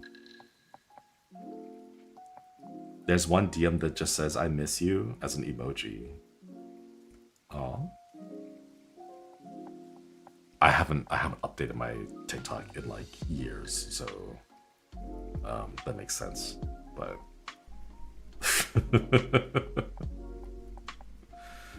but no, like back when I was doing it actively, I used to get a whole bunch of like fun comments. Those were all fun. So that's how bots on TikToks are like. Yeah. I miss you. When the hate comments are mostly immature. Yeah, like, I think the most common, like, troll that, like, VTubers see specifically, it's like, oh, you're an old man behind the camera. And it's like, yeah. Yeah? I, like, that insult doesn't work on me. Because I am. You know? Like, it's like, they need to come up with new material, right? No advanced hatred, right? It's all this like basic level schoolyard type of stuff. Do you engage for the fun? There's a couple of ones I do engage with for fun. On Twitter, I got a couple of those bot accounts or the scammers who are like, oh, I'm so sorry, I reported your account. You have to click this link to cancel the report. I'm so sorry, I made a mistake. And then what I'll do is I'll play along with it and be like, oh, you accidentally reported my account. And you want me to click this link to go through with it? Thank you so much for telling me. However, because I am part of the corporation, I'm gonna need your information so that we can properly log and record this. And they'll be like, what? It's like, yeah, I'll need your full name, your address, and any specific information. If you have an email address I can contact you to, I'll have a manager reach out to you. And then they'll start panicking. They'll be like, wait, no. You just have to click this. I'm like, yeah, I know I have to click that, but I need your information first. Like, please give me your name, please give me your email, your address and everything. And then the scammers usually just block me after that. But every time that anyone's tried to do that kind of stuff, I'll always just play it up like, oh, thank you so much. The company takes it super seriously and will report this to the authorities. Can I have your name? And they'll be like, what? It's like, yeah, your name. Like, we need to include it in the report. And then they'll start panicking. They were like, no, sir. You only have to click this link. And I was like, I will click the link after we get in touch with the authorities. But thank you for bringing it to my attention. Like, we will take this as seriously as we need to. And then they start to just block you after that. They aren't blocks. No, the ones that say, hey, I accidentally reported your account. You have to click this. Those are not bots. They are initiated by bots, as in they'll have bots spam those out. But when you respond to it, a person will talk to you because the person is going to then have to guide you through the scam so that you can give up your account and have it be compromised. Because just whatever the opening thing is, that's just spammed out. And then if you ignore it, nothing happens. But if you reply, that's when a person comes and talks to you. So every now and then I like to mess with them. Fishing, yeah, there we go. Fishers, those are the ones. Man, if they really were fishers, I could just grab them, pull them underwater, and then watch them drown. Government's a good excuse. Exactly. You gotta stress them out, make them think that they suddenly crossed the line and they're gonna get in trouble. He's fishing the fishers. I see you attract different kinds of fish too, right? Man.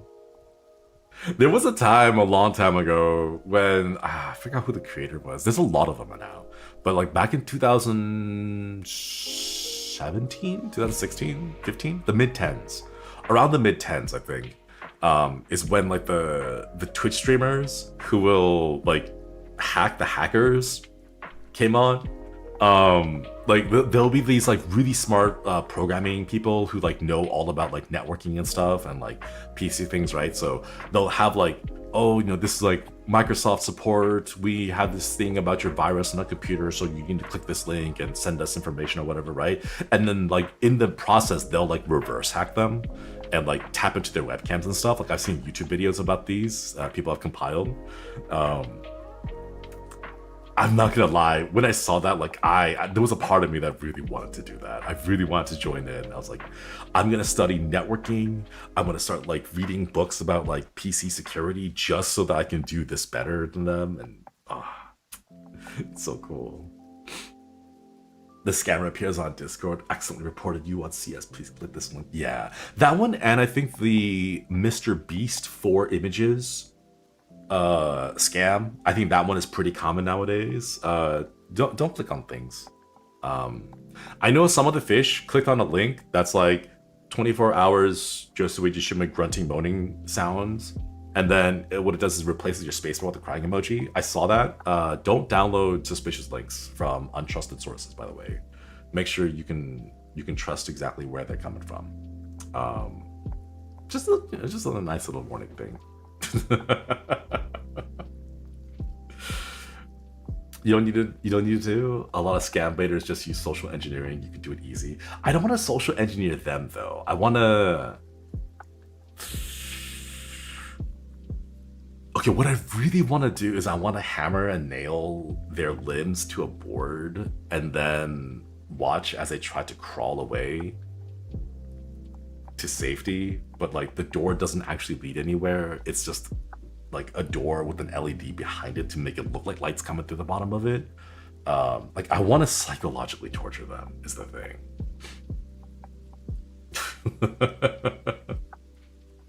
Click on all the links so you can give me $2,000. Yeah, $2,000. That would be a lot of Yoshinoya for me. I would probably live the rest of my life off eating nothing but Yoshinoya or sukiyaki for $20,000.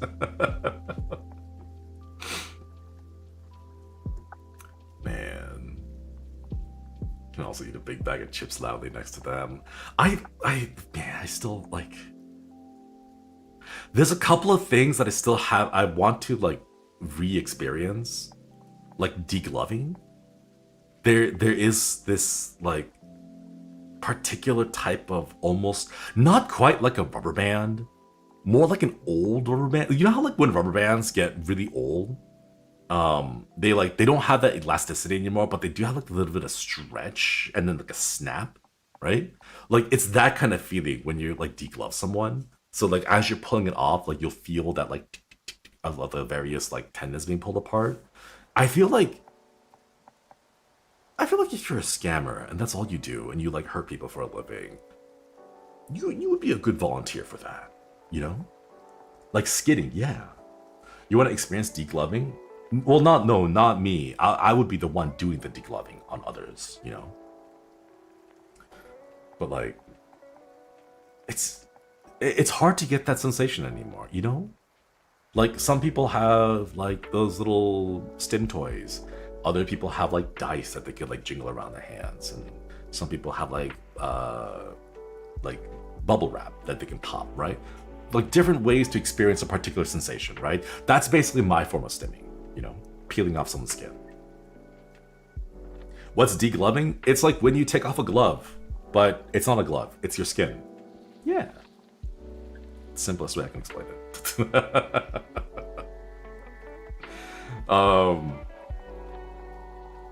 It's literally what it says it is on the package.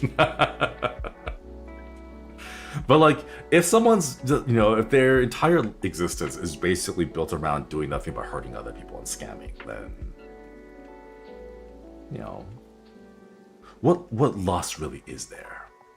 What loss is there, right? You could use that urge to healthily go hunting and get free food, not fish. I'm not sure if you can go hunting in Japan. Can you? Like, hunting for food in Japan. Can you? Maybe. Japan National Tourism Organization.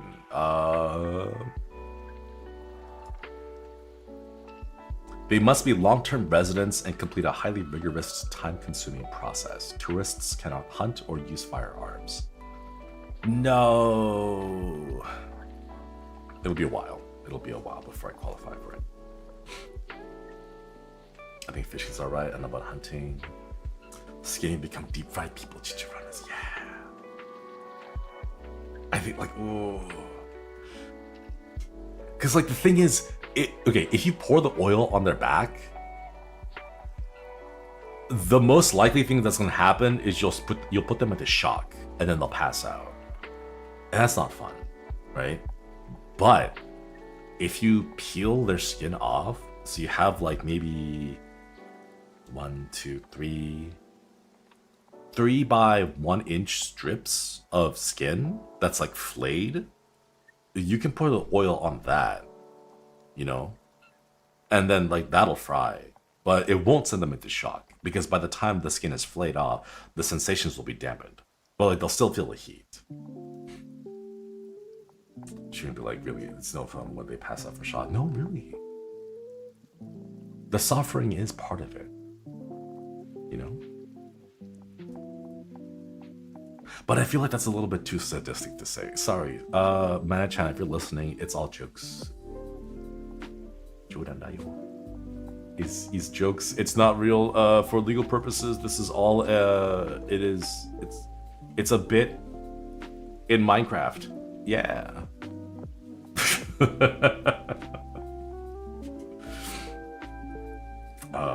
Yeah, totally.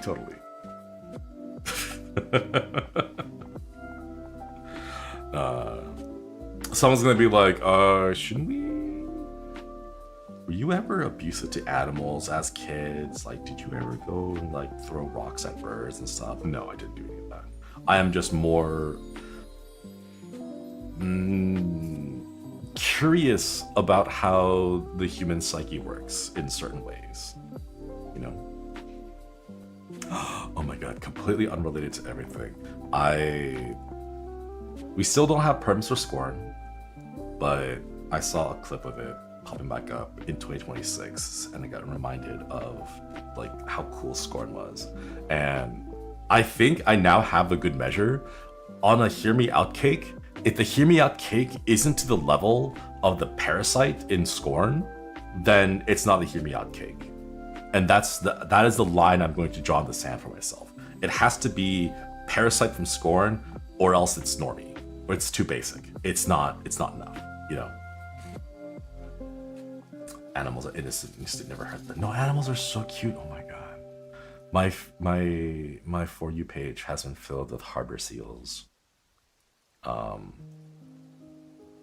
That are harbor seals that are learning how to swim because they don't know how to seal properly. So they're like really chunky, but they're really small, and like the people will lift them up and then they'll put them in the water, and then because they don't know how to swim yet, they just they float. Their heads stick out of the water. The rest of the body is like vertical. They just vertically float in the water. They're just staring at the caretakers because they don't know what to do, and they're just like, this is a different sensation for me. I don't know what to do. So they just kind of float there and they just stare up at you. It's really cute. Oh man. Every time I tune in, this man got me clutching my pearls. Better clutch it tight because otherwise I'm gonna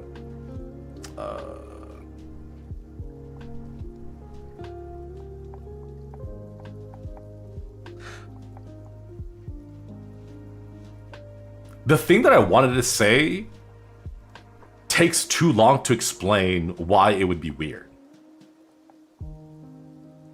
So I'll start explaining, okay? I will go and like, I'll cut off the digits, like the joints at the knuckles of the fingers of someone, right? And then I'll dissolve the fleshy bits, you can just dissolve away, right? You get the bone of the finger joints, right? And then you get a big clam. Then you put the bone inside the clam. And then you have the clam turn that into a pearl. And then what I'll do is I'll replace your pearls with this now made finger bone pearl, right? That's why you should keep clutching your pearls, because otherwise I'm gonna steal them and replace them with finger bone pearls. Actually, if the finger bones did come from someone that you guys disliked, would it be okay with that? Like, if they were from your, like, if they were from your op or something, you know? Bone pearls, wouldn't they be elongated? They would, so they would look a little bit weird. Anyways, if we're degloving someone, we can escape the income law. The law means nothing if you just don't get caught. It's easy peasy. This is why, as a hypothetical, as a silly joke, as a, you know, jodan dayo, if you're gonna go rob a bank, just take the time, like maybe like a week before, just browse social media and see if your high school bully has any tattoos, right? And then like right before the bank robbery, just get like a temporary tattoo, just roughly in the same area that they have it on. And then like a temporary tattoo, you can just wipe it off with water, right? Just like scrub it off with a sponge and it's gone, right? But like just take a look and see what tattoos your high school bully had, you know, what kind of hair they had, you know, how they're living and all that kind of stuff, right? And then just go in there, right? Make sure you wear sunglasses, you got, you know, mask up, social distancing, all that kind of stuff, right? And then when they catch you on film, people are like, hey, look, that looks like Kyler, my old high school bully. Man, I really didn't think he would stoop so low to do something like this, but man, I guess that's what you get for being a bully in high school, right? Like, man, you know, just food for thought, you know.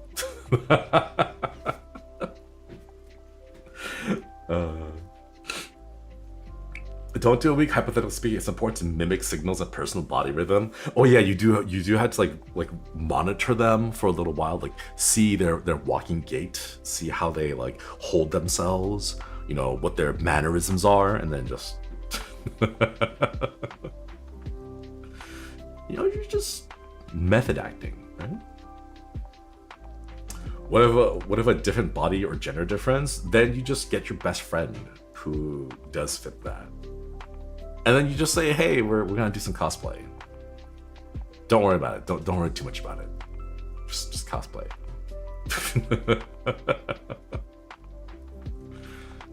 But yeah, I don't know.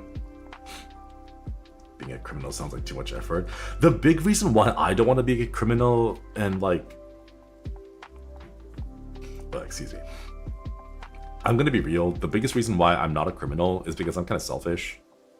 And easily bored. I would probably get really bored if I just had to stay in prison for a couple years without access to internet or video games or like just food, good food. Like I'd feel pretty bad about only even eating cafeteria food for who knows how many years, you know. Like I would rather just not. I enjoy being able to go out and like try different restaurants periodically, or like look at, I don't know, like little TikToks of seals and cats and there was this one cat. One. It's an orange cat, but the owner had a giant shrimp plushie, like a cooked shrimp plushie, okay? So like, you know, like not like a whole shrimp, but like, you know how shrimp looks like as food, right? It was that. And the orange cat was exactly the same as the shrimp plushie. And oh my god, it was so cute. Like a tempura, no, like a shrimp scampi. You know how it's like, it's just shrimp, right? Is like no head, no legs. The body has been peeled. It's just like the meaty part of the shrimp, right? It's got a little curl to it, right? And the cat was sleeping in a shrimp curl, and it was just so cute. Oh my god. But yeah, in Dutch prison, people can get PS4s. Man, they can't even get PS5s. It's 2026. What's going on? Thank God for video games then. Yeah. Staff on Score and Perms when? Score and Perms when? Give us Score and Perms. I want to play Score. I want to play, you know, if I can't get Perms to play Score, I might just play it on my own again. Where is it though? Wait, hold up. Is it? The last time I played Score was on the Xbox Play Store. Through the Game Pass. I think they got rid of it though. Because it cycles through, doesn't it? Let me check. Scoring. Is it still on there? No, it's not on there anymore. Oh man, you have to buy it. Oh, it's on a 75% sale? Wait, does that mean it's also on sale on Steam? I wonder what the rules are. Like, if I Oh my god, wait, it is on sale on Steam too for 75% off. Ooh.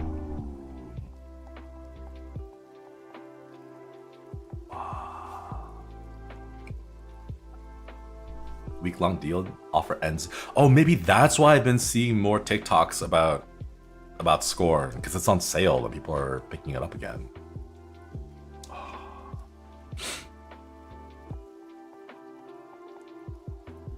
Any blood, death, similar things a no-go for game perms? It's how would I explain this? The answer is no, not explicitly. I have played a lot of gory games. I played a lot of games with violence and death and blood. Like as the horror guy, I played probably like most of the bloodiest games that we have perms to, and even like Flans playing Fear and Hunger. You know, it's not necessarily that. As far as I know, it's based off of whether Staff-san looks at it and thinks YouTube might have a problem with this, and then they say no.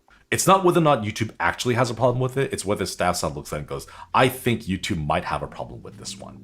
And then they will say no, and then we'll get rejected.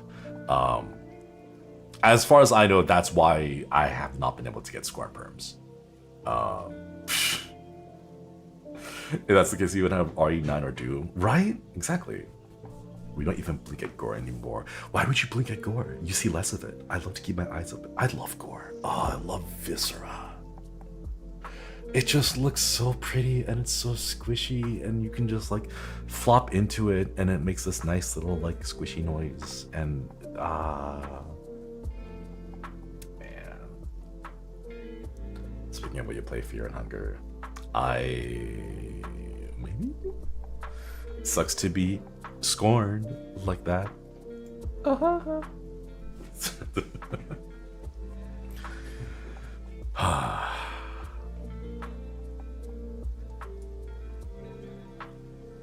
Should I play Fear and Hunger? I feel like Fear and Hunger is too long of a game though. I might play like one or two, but I don't know. Right now, I feel like it's hard for me to commit to playing a game like Fear and Hunger, mostly because there's a whole bunch of other stuff that I want to play, you know? And unfortunately, from what I see, it's one of those games where you kind of have to commit to it. Looks really interesting. A Thunder 2. Sounds kind of up your alley. What would be up my alley is Voices of the Void. If I could get Voices of the Void like that, that would be good. We still haven't got press right though. I don't think we will. Hang on, I'm gonna go write down this. 1249. I can't stream it yet, but on the off chance I can stream it, I'm gonna go write it down on my tax form as a business expense. Hang on a minute, hang on. Okay. Games for stream, Scorn. Purchased on May 5th. Yeah. Shh. I'll take it off if we can't get it, but I'm still hoping for it. I'm still hoping for Scorn perms. Think you might like Vulture, turn-based horror RPG. Are these just actual like horror games, or are they RPG games with horror elements? Because my personal favorite are horror games, not just simply like a shooter game, but with like horror elements, or like a RPG game with horror elements and things like that. Fins crossed. Isn't it June now? It is June. Wait, did I put in the wrong date? Hold on. 6/5. Oh yeah, no, I misspoke. I put in the right date though.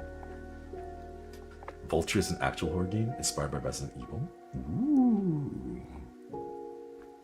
There's a lot on March of the Quiz too. True, we gotta go finish some of the stuff on March of the Quiz as well. I still haven't played Umigari, the Chilla's art game. Man, I wanna play that.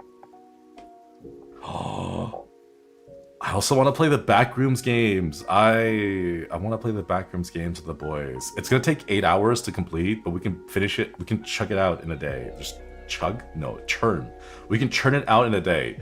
If I can get 3 boys to commit to 8 hours, we can finish the entire Backrooms games in 8 hours. And it's not that hard. It's not that difficult. But man, collabing is so difficult with these guys. Backrooms, but not on Bilibili. Yeah. I feel kind of bad because of my bitrate on that, and my sound was so bad on that. Oof. Watching the Backrooms late today. I hope you have fun. Oh my god, I want to watch it. I want to watch it. I want to watch Backrooms so much. Really hope you'll be able to finish straight, being able to see it. Interesting to see you explore the lore. Too much time. I don't have time. I don't have enough time, Chad. She with a Haka battle in the Backrooms. I'm gonna be real. I don't think that's gonna ever happen. I don't know if that's ever gonna happen. You can drag Ruse for that. He needs to play a horror game. Okay. Here are I've seen some people leave comments. So here is my ultimate recommendations form. Recommendation games for Ruse. If he wants to play a true horror game in the stereotypical sense that most people think of a horror game, then Visage or Madison. I think those two would be a great game. Visage will be fantastic because it's broken up into 4 chapters. He only needs to play one of them, right? 1 chapter is enough for a stream. It'll take him about 4 to 5 hours. As long as he doesn't pick the old lady one, because that one is going to get him completely lost. Like, I remember Flayon playing Visage. He picked the old lady one first, and then he spent like 6 hours lost because the map is really difficult to navigate if you have not played the other 2 chapters. So you can play the first 2 chapters, right? Visage and Madison, I think, would be great ones to play because Madison is also split into 2 different games. So he only needs to really pick play the first story of Madison. You know, Laura Thunder 2 is deep as well. I think it only feel like a commitment at first, but soon you'll be completing the festival with gusto. Maybe. Isn't it like 100 hours or so? Thank you about the super. And we have perms. Yeah, we do have perms. Those 2, I would say, are like the iconic horror games, right? If Ruse wants a one-shot, kind of a streamer bait, if he wants kind of a streamer bait one, I would recommend the Chilla's Art series. Although I will say some of the Chilla's Art series games are very Japan-centric. Some of them are really Japan-centric. Others are very like gameplay bloated. Like the barista one. What's it called? The barista one? What was that one? Night Shift?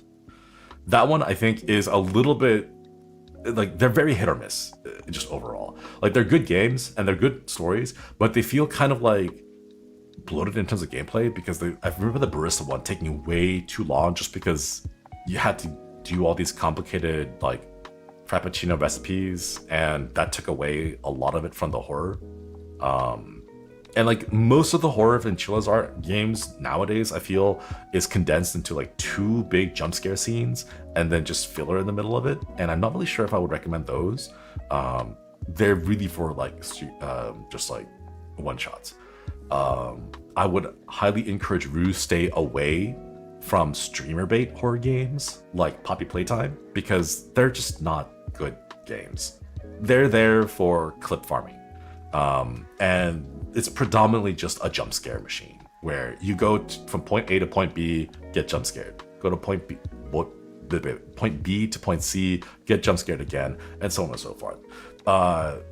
They're fine, but they are really just clip farm games, so I would not recommend those. Madness is the one with the camera. Yes. That being said, I would not recommend the longer form games like Fatal Frame or what's the other one? Fatal Frame or Silent Hill F. Even like Resident Evil, really. I feel like Resident Evil, like, it's horror based, but to me, I feel like it's more just like action. I don't know. The characters are really compelling, and I like the stories. But like Silent Hill and Resident Evil are commitments. It'll take Ruse like 2 streams if he goes long for them, and I feel that the horror aspect of it would be lost on him. Especially for games like Silent Hill F, where it's really difficult for you to put yourself in those shoes if you haven't like some tangential cultural understanding of what's going on, you know? I wonder if we could recommend Pamali. I think so. It would be yes, but I'm not sure if it would be satisfying for Ruse, you know? Even playing some friendly Zomboid had Ruse yelping at the draw distance. See, that's the thing though, like the yelp comes from a startle. It comes from the jump scare aspect of it, right? It depends on what kind of horror Ruse really is looking for. Something unsettling, unnerving, jump scare, something that lingers. Like, what kind of horror are you looking for? And I think generally just the games with good atmosphere, like Madison, I think are a really good place to start. Silent Hill F is too action focused to be scared for long. Yeah. And then Silent Hill 2, I know there's a recent remake. Great game, fantastic game, absolutely amazing. It is a monster of a mountain of lore that someone will have to tackle, like Ruse, if he's not familiar with horror games. So I don't know if he would fully grasp like the messages behind it, because it's just too heavy of a game. Like, sure, you can just play through it, you know, go for the story mission or whatever, but like to take the time and understand all the symbolism, all the meanings, all the like the various messages and what they imply, that might fly over his head a little bit. But yeah, he kind of wants a 3 to 4 hour fun experience.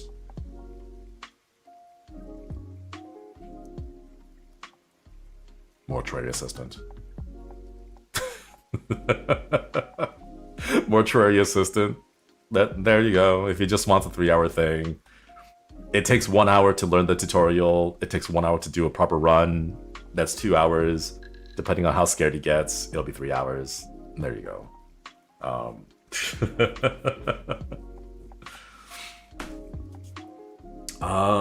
What other horror games have we played that I think would be good? I would not recommend a RPG Maker horror game. I think games like Witch's House, Ruse would get frustrated in more than scared in. Just because those are older games that aren't really... They don't really age very well. Like the games themselves, they don't really age very well. And I feel that RPG Maker games are so removed from the horror aspect of it, it's easier to not be scared.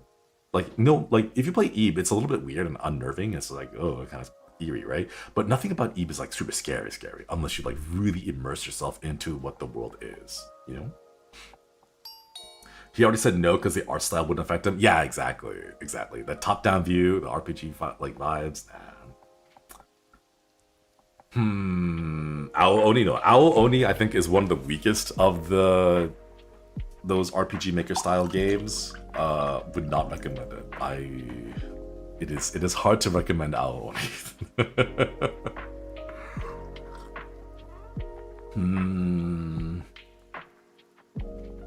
Witch's House feels more like a rage game than a horror game, not gonna lie. It kind of is.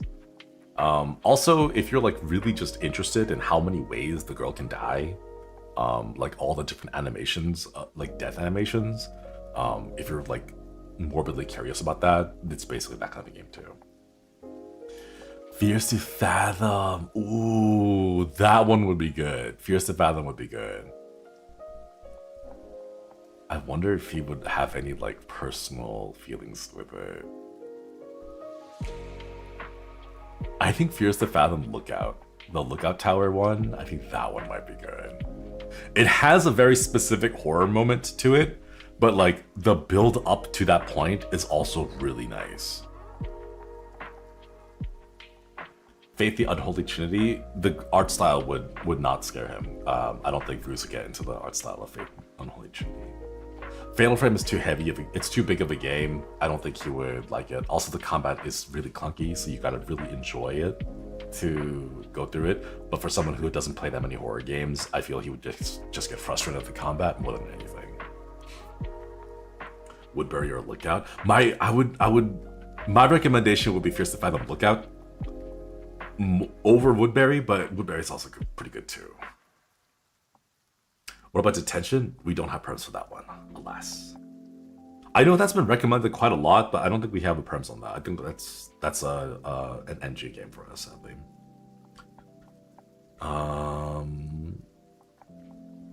Rather than playing horror games, when I visit the IRL haunted places with the boys, I'm gonna be real, they're all little. They're too scared. They're too scared to go with me. But no, these are games that we're looking to recommend for Ruse. He had put out a tier list of things that he'd be scared in a horror game. Ooh, hang on. Crimson Ruse horror tier list.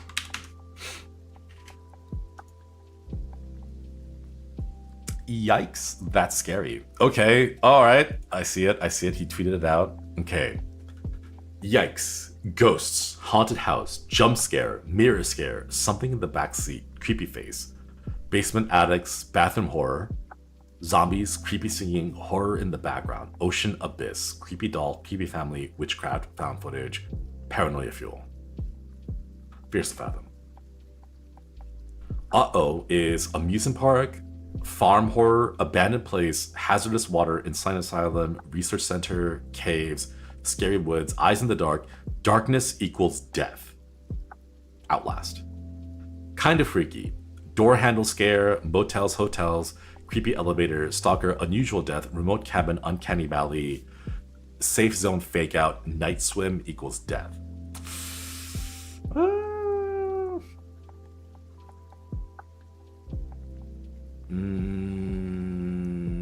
That would be Fierce to Fathom again. There's a lot of stuff about being isolated in the wilderness.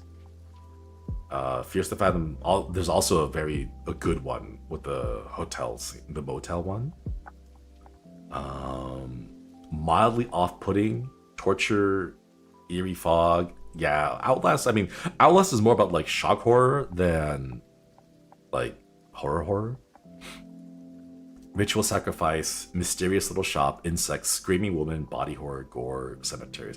What is it with screaming women that is like scary? Like, I think men screaming can be as scary too, right? Doesn't necessarily have to be women. Looking at the pisses me off part, the villain isn't dead, based on a true story, gaslighting the hero, the blank man. Let's split up. Invincible monster. It won't turn off. Oh, invincible monster. Okay, so...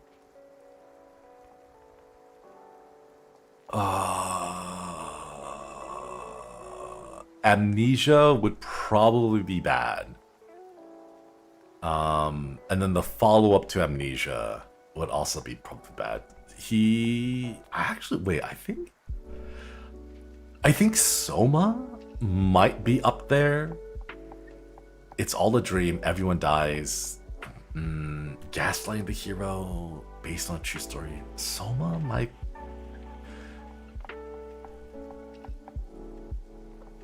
Because, like, well, I don't know what he means by invincible monster, as in, like, a combat thing. You know how when we played Fatal Frame, there was that ghost that you just couldn't kill? Like, does he mean like that? Where it's less of a monster and more of an environmental hazard you have to avoid? Or did he mean invisible monster as in just like the bad guy is unkillable kind of thing, you know? So much less scary, more existential. I think it would be just like psychological enough for Ruse to get it and understand why the horror is there. Although I think he is a little bit like, what's the word?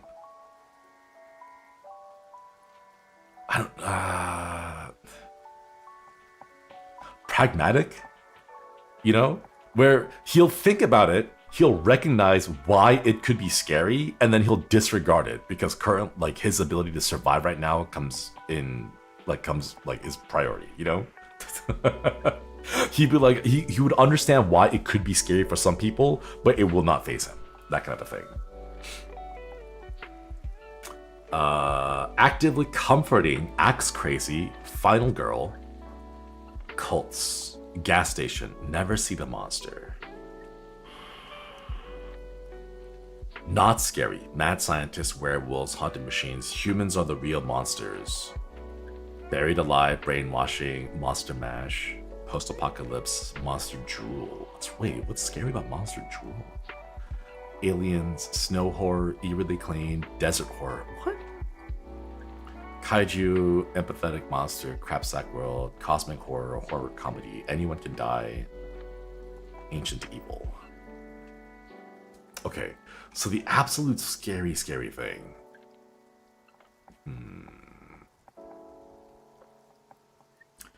Thing.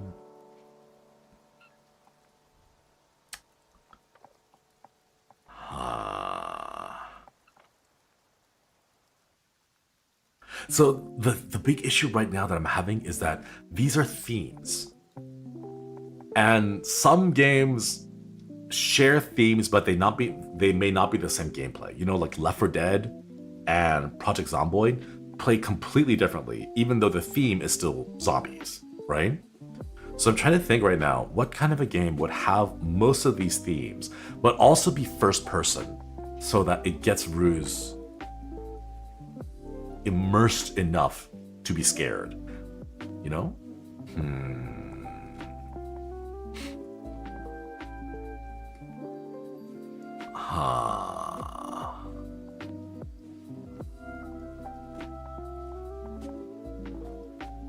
Ocean Abyss. He's been doing fine with Subnautica, so I don't think Ocean Abyss is that scary to him. Creepy singing. Any games with creepy singing? This is hard because I have to take my brain out of myself and then put my brain into that of someone who is scared.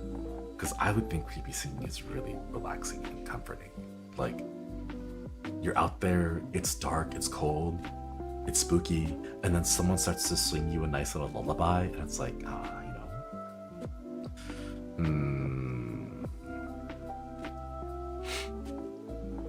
He excluded things like Don't Scream or The Forest. We don't have perms for The Forest, and for Don't Scream, that's a streamer bait clip farming game. So yeah, that makes sense. Jump scares.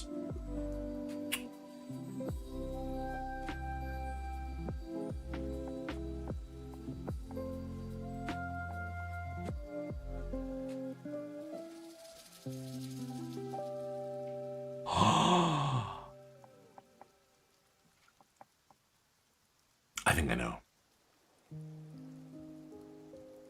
Spooky's Haunted Mansion. Spooky's Haunted Mansion. It's got the ghost. It's got the haunted house. It's got jump scares. It's got the creepy face thing going on. The creepy singing, sure, like a little bit, you know. Creepy doll, absolutely. Witchcraft, yeah. Found footage, it's in first person, so it's like kind of sort of there already, right? Bathroom horror, yeah. Paranoia fuel, because of the constant pressure of chase, of being chased, all right?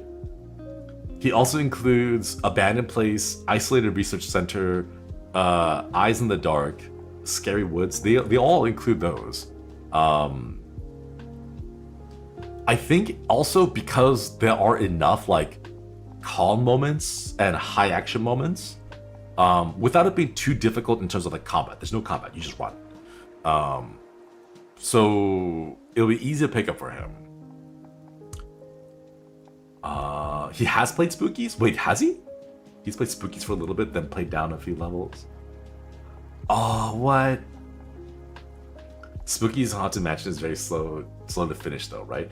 If you know what you're doing, you can speedrun it pretty quickly, but if he's looking for a 3-hour game, I'm pretty sure you can get pretty far in 3 hours. He did? He's already played Spookies? Wait, let me check. Crimson Rose Spooky. House of Jump Scares. Jump Scare Mansion.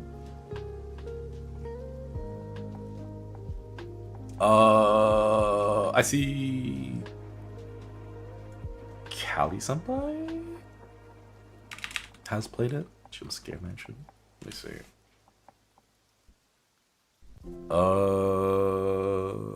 No, I actually only see Callie Senpai having played that. I don't see anyone else.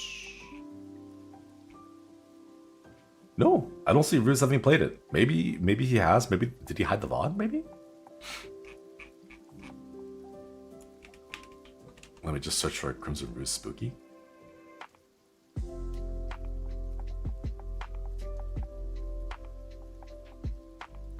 I don't know. Yeah, I don't see it.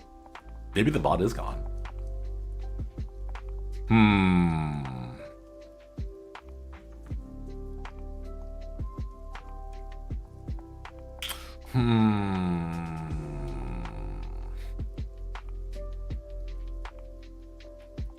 What other games are there?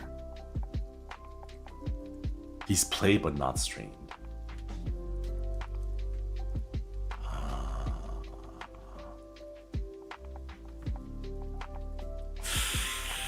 I don't know if I want to recommend him like indie horror games though. Like we do have Unsorted VHS Horror. That was a really good series. What was that recent game that we played that had some ties to Unsorted Horror? This is made by the same devs. Was it a Mike Kulbinica game? Still Awakes the Deep? I don't think we have perms for that one.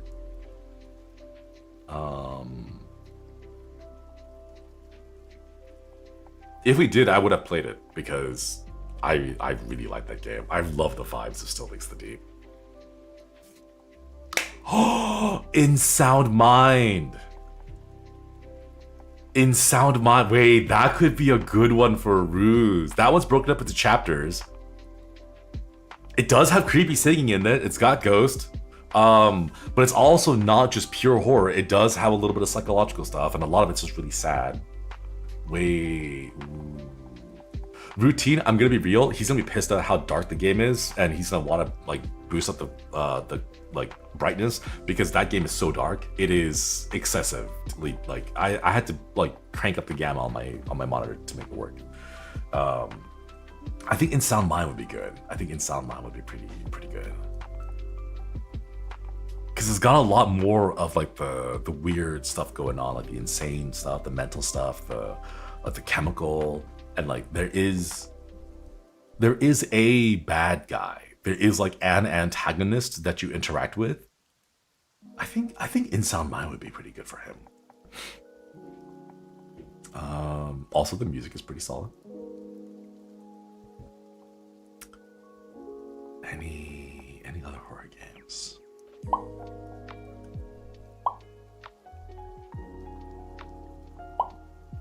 One day I have to like God, I wish I could have like a physical library of just games that I could like sort through. Like I know I have it on my Steam account, but like it's not the same to scroll through it all.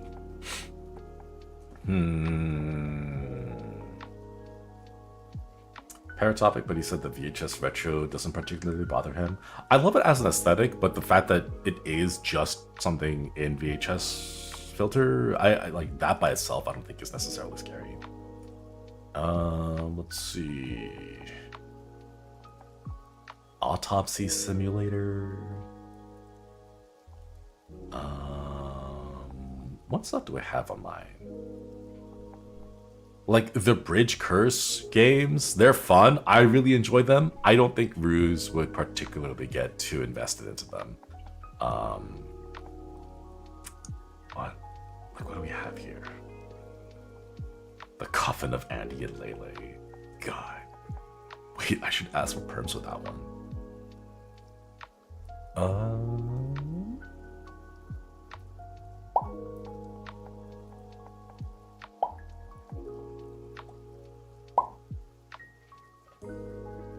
The one warehouse game you played? Wait, warehouse game?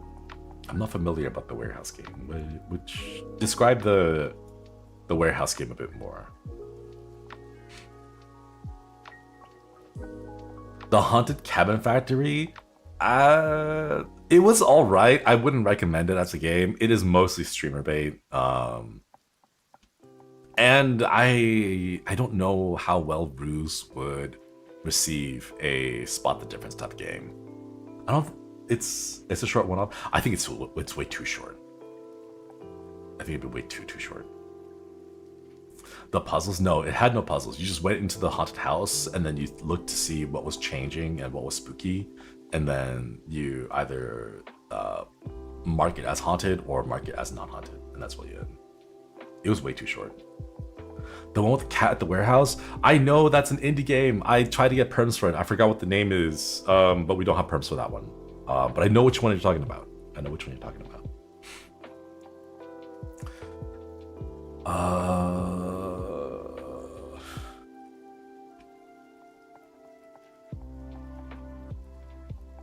I wonder if he would appreciate Manny's, actually.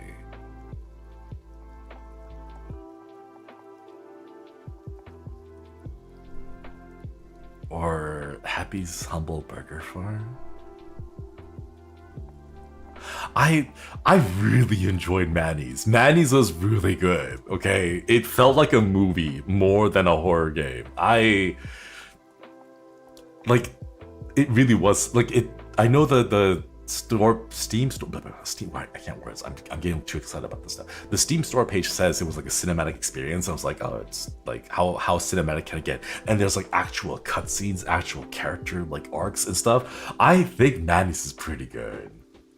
It's funny, not spooky, but exactly. But it's not like, because the thing is, if it's a game that is too scary, there is the possibility of hitting the threshold where they shut down, they stop playing it. I've seen a lot of streamers who'll they'll start a game and then realize this is too much for me, I can't do it, and they just stop playing the game entirely.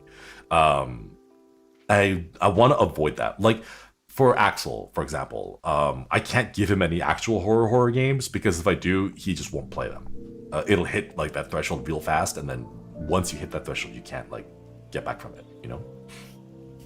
So like it's got a bit of a story that he can keep himself occupied with that isn't too horrifying.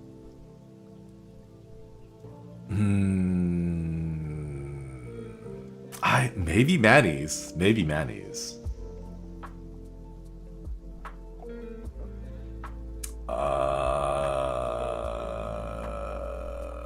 Let's see, what else is there?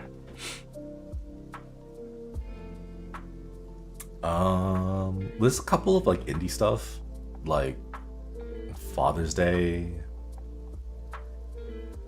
and they were okay. I don't think they were too. I don't know if I would introduce that as like the first big one.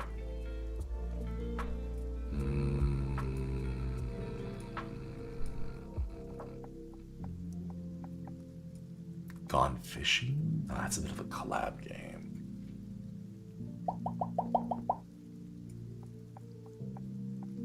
Slender the Arrival. Sadly, we don't have perms for that.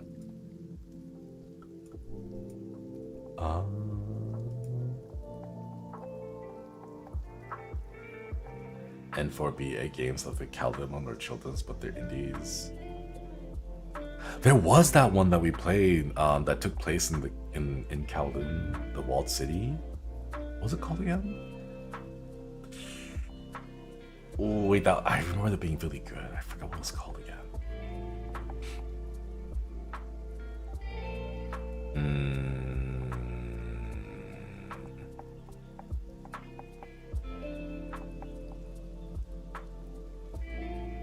Oh, what was it called? Paranormal HK? Right? I think that was the one, right? Paranormal HK? Yeah, the one with the really hot reporter. That gets like possessed. Maybe not Alan Wake. Alan Wake is too long. I don't know if he'd be willing to commit to a full series for Alan Wake.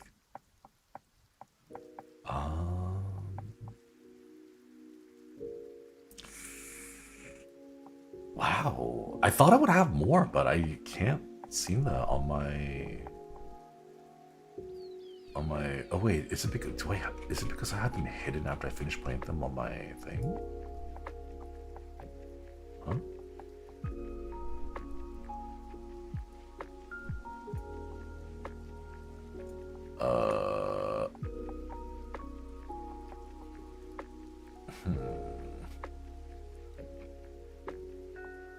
Oh, I do have a few that's hidden. Chicken feet. The really short game called Buried, where you're buried inside a coffin. Broken Lord Low. Cursed Digicam.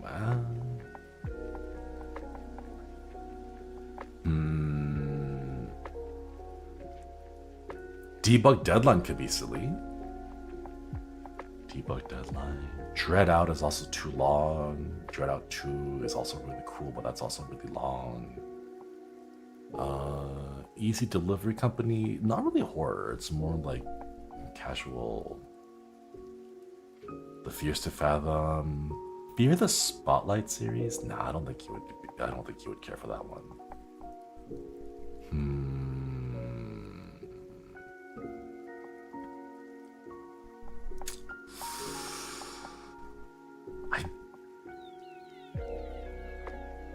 Wait, the gamer grandma cat game. Hollow Cocoon? Maybe that one. It's a little long. He'd have to play it twice, I think.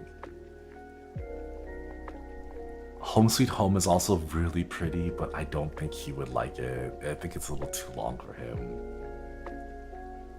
I would recommend none of the observation duty games because that'd be way too boring. In Sound Mind, yes. Madison, Manny's. Mortuary Assistant. Mouthwashing? I don't think so. I feel like we've already moved past mouthwashing now.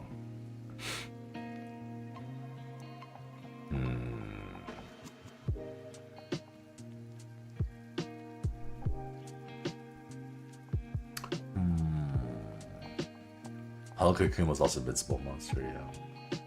VHS cartoon in the attic again. Amanda? The Amanda game? Yeah. That was more puzzle and horror than horror, though. Oh my god, if you guys want to know like a really cool mobile game horror series, my recommendation is called Paper Bride. There's like 5 games in it. It's ported from mobile games over to PC, but it's really pretty.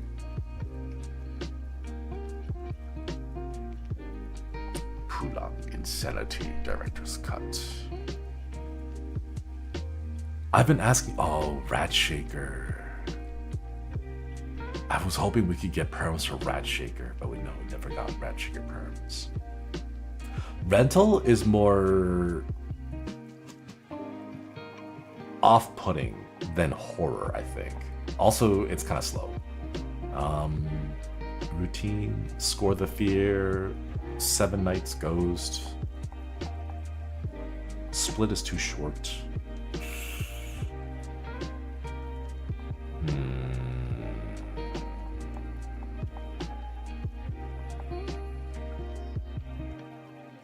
Within Scary? Without a Dawn was pretty cool, but it's more of a story than a game.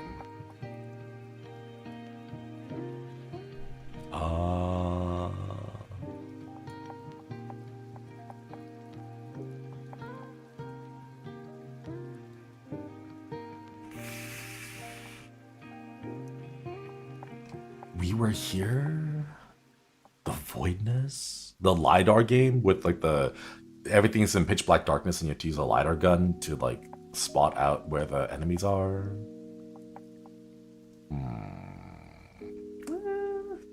Not so much.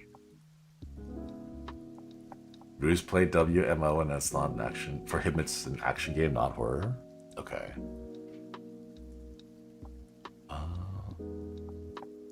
Wait, what's WMO? Any medieval horror game? LiDAR game one? Creepy but a bit gimmicky. Yeah, it is a little bit gimmicky. Whisper Mountain Outbreak? I'm not familiar with that one. Anything collab bases out because some of the person being present breaks his immersion. Ah.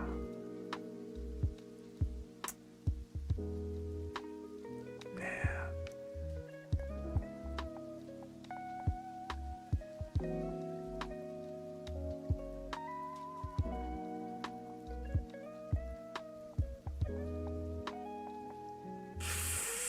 Ah, this is hard.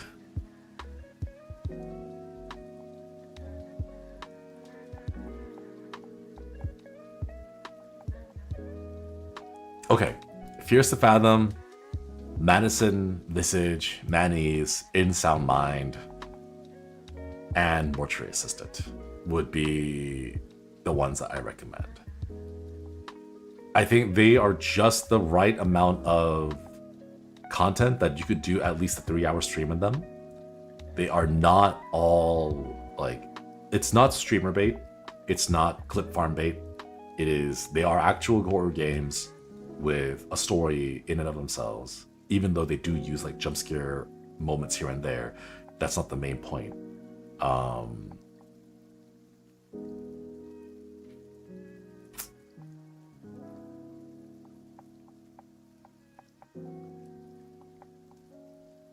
Yeah, I'm going through the rest of the games and I see it. I think those would be the best ones that I would recommend.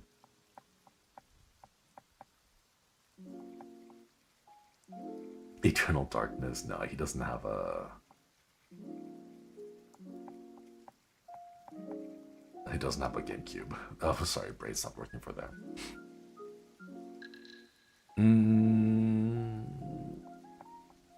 Maybe the Bathhouse, but that one's a little bit longer. It's closer to like 5 hours because you have to play through it multiple times.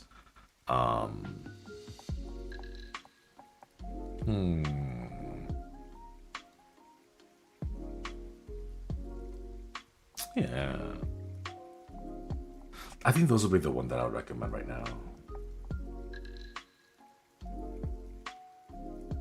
Evil Within is too long. Resident Evil doesn't scare him. Yeah, Resident Evil is more of an action game, less of a horror game. It's an action game with horror elements, as opposed to like a pure horror game.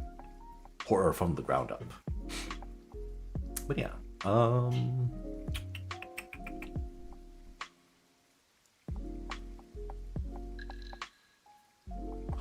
We could tell him that Creature Kitchen is a horror game.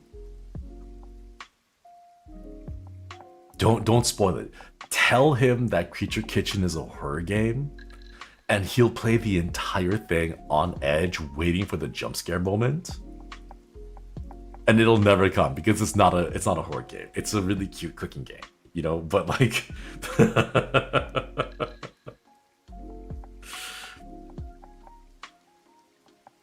Man, what was that other game? There was one game that came out that everyone said was horror, but it's not. It wasn't horror. It was just like a regular game. But someone said it was a horror game. I saw a bunch of like streamers try to play it, and then they decided not to because they thought it was too scary. What was it? Oh man, the scariest project, Creature Kitchen. Pants. It's just pants.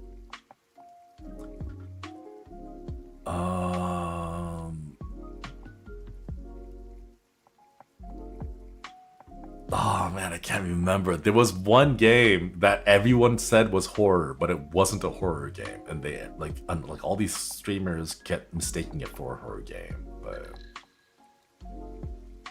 the game with the cute ghost learning how to scare you properly. Score the Fear.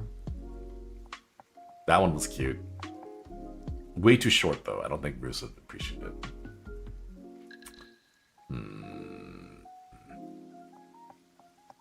Is Homebody a horror game? I think it's like a horror story. Rental? No, I can't remember. My brain. I remember being excited for other people to play it and watch them play it, but then they decided not to because they thought it was a horror game. Would Bruce like I'm Not a Human? I think so. I think he would like it.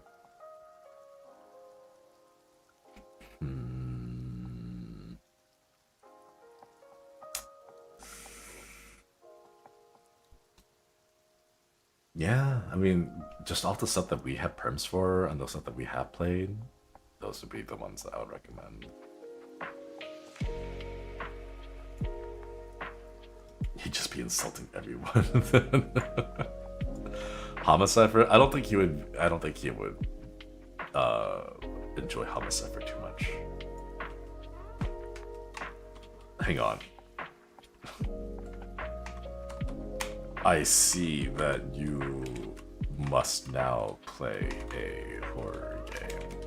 Here are my recommendations. Visage, Medicine, Fears to Fathom series. I recommend Lookout Tower, the Lookout one, and Woodsbury. What was that hotel one again? Hitchhiker? In Sound Mind. Mortuary Assistant.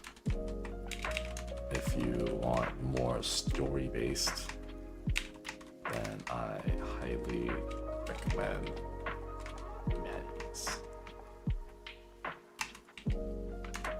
For indie, Happy's Humble Burger Farm is also a good one, with a mix of action, horror. Yeah. Treat this as Rue's game plans. At the same time, I want to say I'm very happy to hear you talk stuff. I'm proud of being a companion on one day. I hope you don't mind my existence here too. Pierre-Lou, thank you for the super. Wait, why would I mind? Why would I mind your existence? Of course I don't mind. Thank you so much for the super. Thank you, thank you. I will see what Bruce has to say about these recommendations. Hold up, I should add some clarifiers.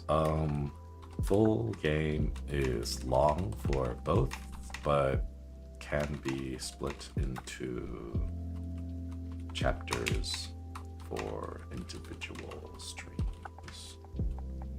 In Soundmind, 3 chapters total, each about 3 to 4 hours stream time. Bit of comment. Mortuary Assistant, 1 hour tutorial, 1 hour for full run, plus spookies. No dating though. There we go. Yeah. Sorry, I'm being a little sentimental today. Please keep doing the very best for yourselves and take care. Thank you. I will, but on one condition. You must also take care of yourself. Yeah. Thank you so much. Man.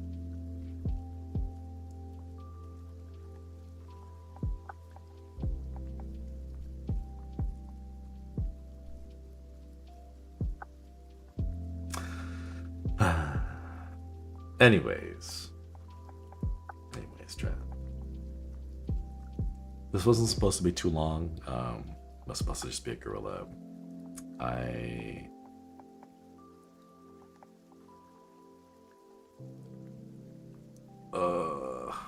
Oh shoot, I gotta ping. I gotta do more work. What timing? Oh my god. I think I'll go call it here today. I'll have membership tomorrow. And then I just want to give you guys a little heads up. It's gonna get busy here in March, or not March, in June. This month is gonna be busy. There's a lot of stuff happening. But please be sure to take care of yourselves and look after each other. And just all the usual stuff.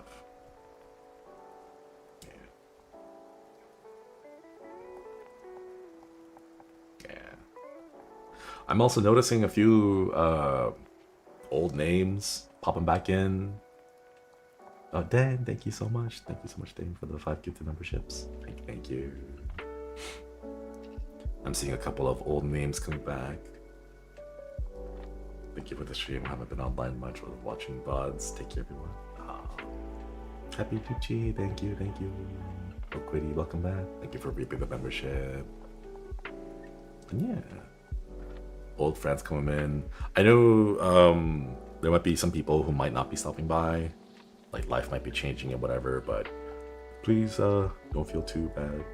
Life is getting crazy now and then, but at least here we'll keep trying to make the most of it.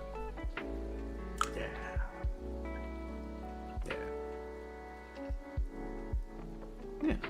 I don't know. How do you guys like this time zone, by the way? I know I haven't really done any like evening streams recently. Little Ruby Jazz, thank you for reaping the membership as well. Welcome back. Okwidi. But maybe I'll try to see if I can find some more time to do like evening streams. Yeah. Just processing a lot of things about Philia with the situation. Yeah, I'm glad to hear that. Glad to hear it. Astra, thank you for the gifted memberships as well. Thank you. Can we get some hearts in chat for the gifted memberships? Really nice and chill, but I'm biased as a JS tier. Really great for Southeast Asia. Maybe we'll try to do some more. I gotta find a good balance, and I think it'll be a little bit before I find a good balance, but I think things are getting better. So, as a European, can't catch up the other time slots, so I appreciate you. Maybe we do try to push for more EU coins. Yeah. Anyways, enough yapping from me. Let me go ahead and send you guys over on a raid over to some of the boys. Is anyone streaming right now? Wow, excuse me.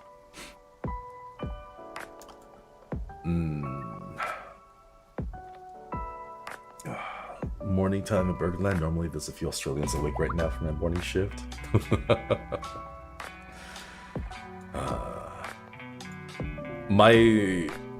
My old 9 a.m. stream time would have been 3 a.m. Japan time. So I don't know if I could do 3 a.m. Like that seems a little bit oof. But alright. I'm gonna send you guys over to Miyabi Senpai, who is currently playing a collab with Shien Senpai, looks like. So please go give him a lot of love. Oh wait, there's double music. Ooh. Okay. I'm gonna go send you over to Miyabi Senpai. Thank you all for stopping by. Please be sure to give Miyabi Senpai and all the JP Senpais a lot of love. If you guys haven't heard the news, in the coming weeks, a good number of them, unfortunately, will be graduating and moving on. So let's do our best to give them our love and support while they're still here, and cheer them on. Yeah. All right. I'll catch you guys later for membership tomorrow. Koyasumi, everybody. Koyasumi.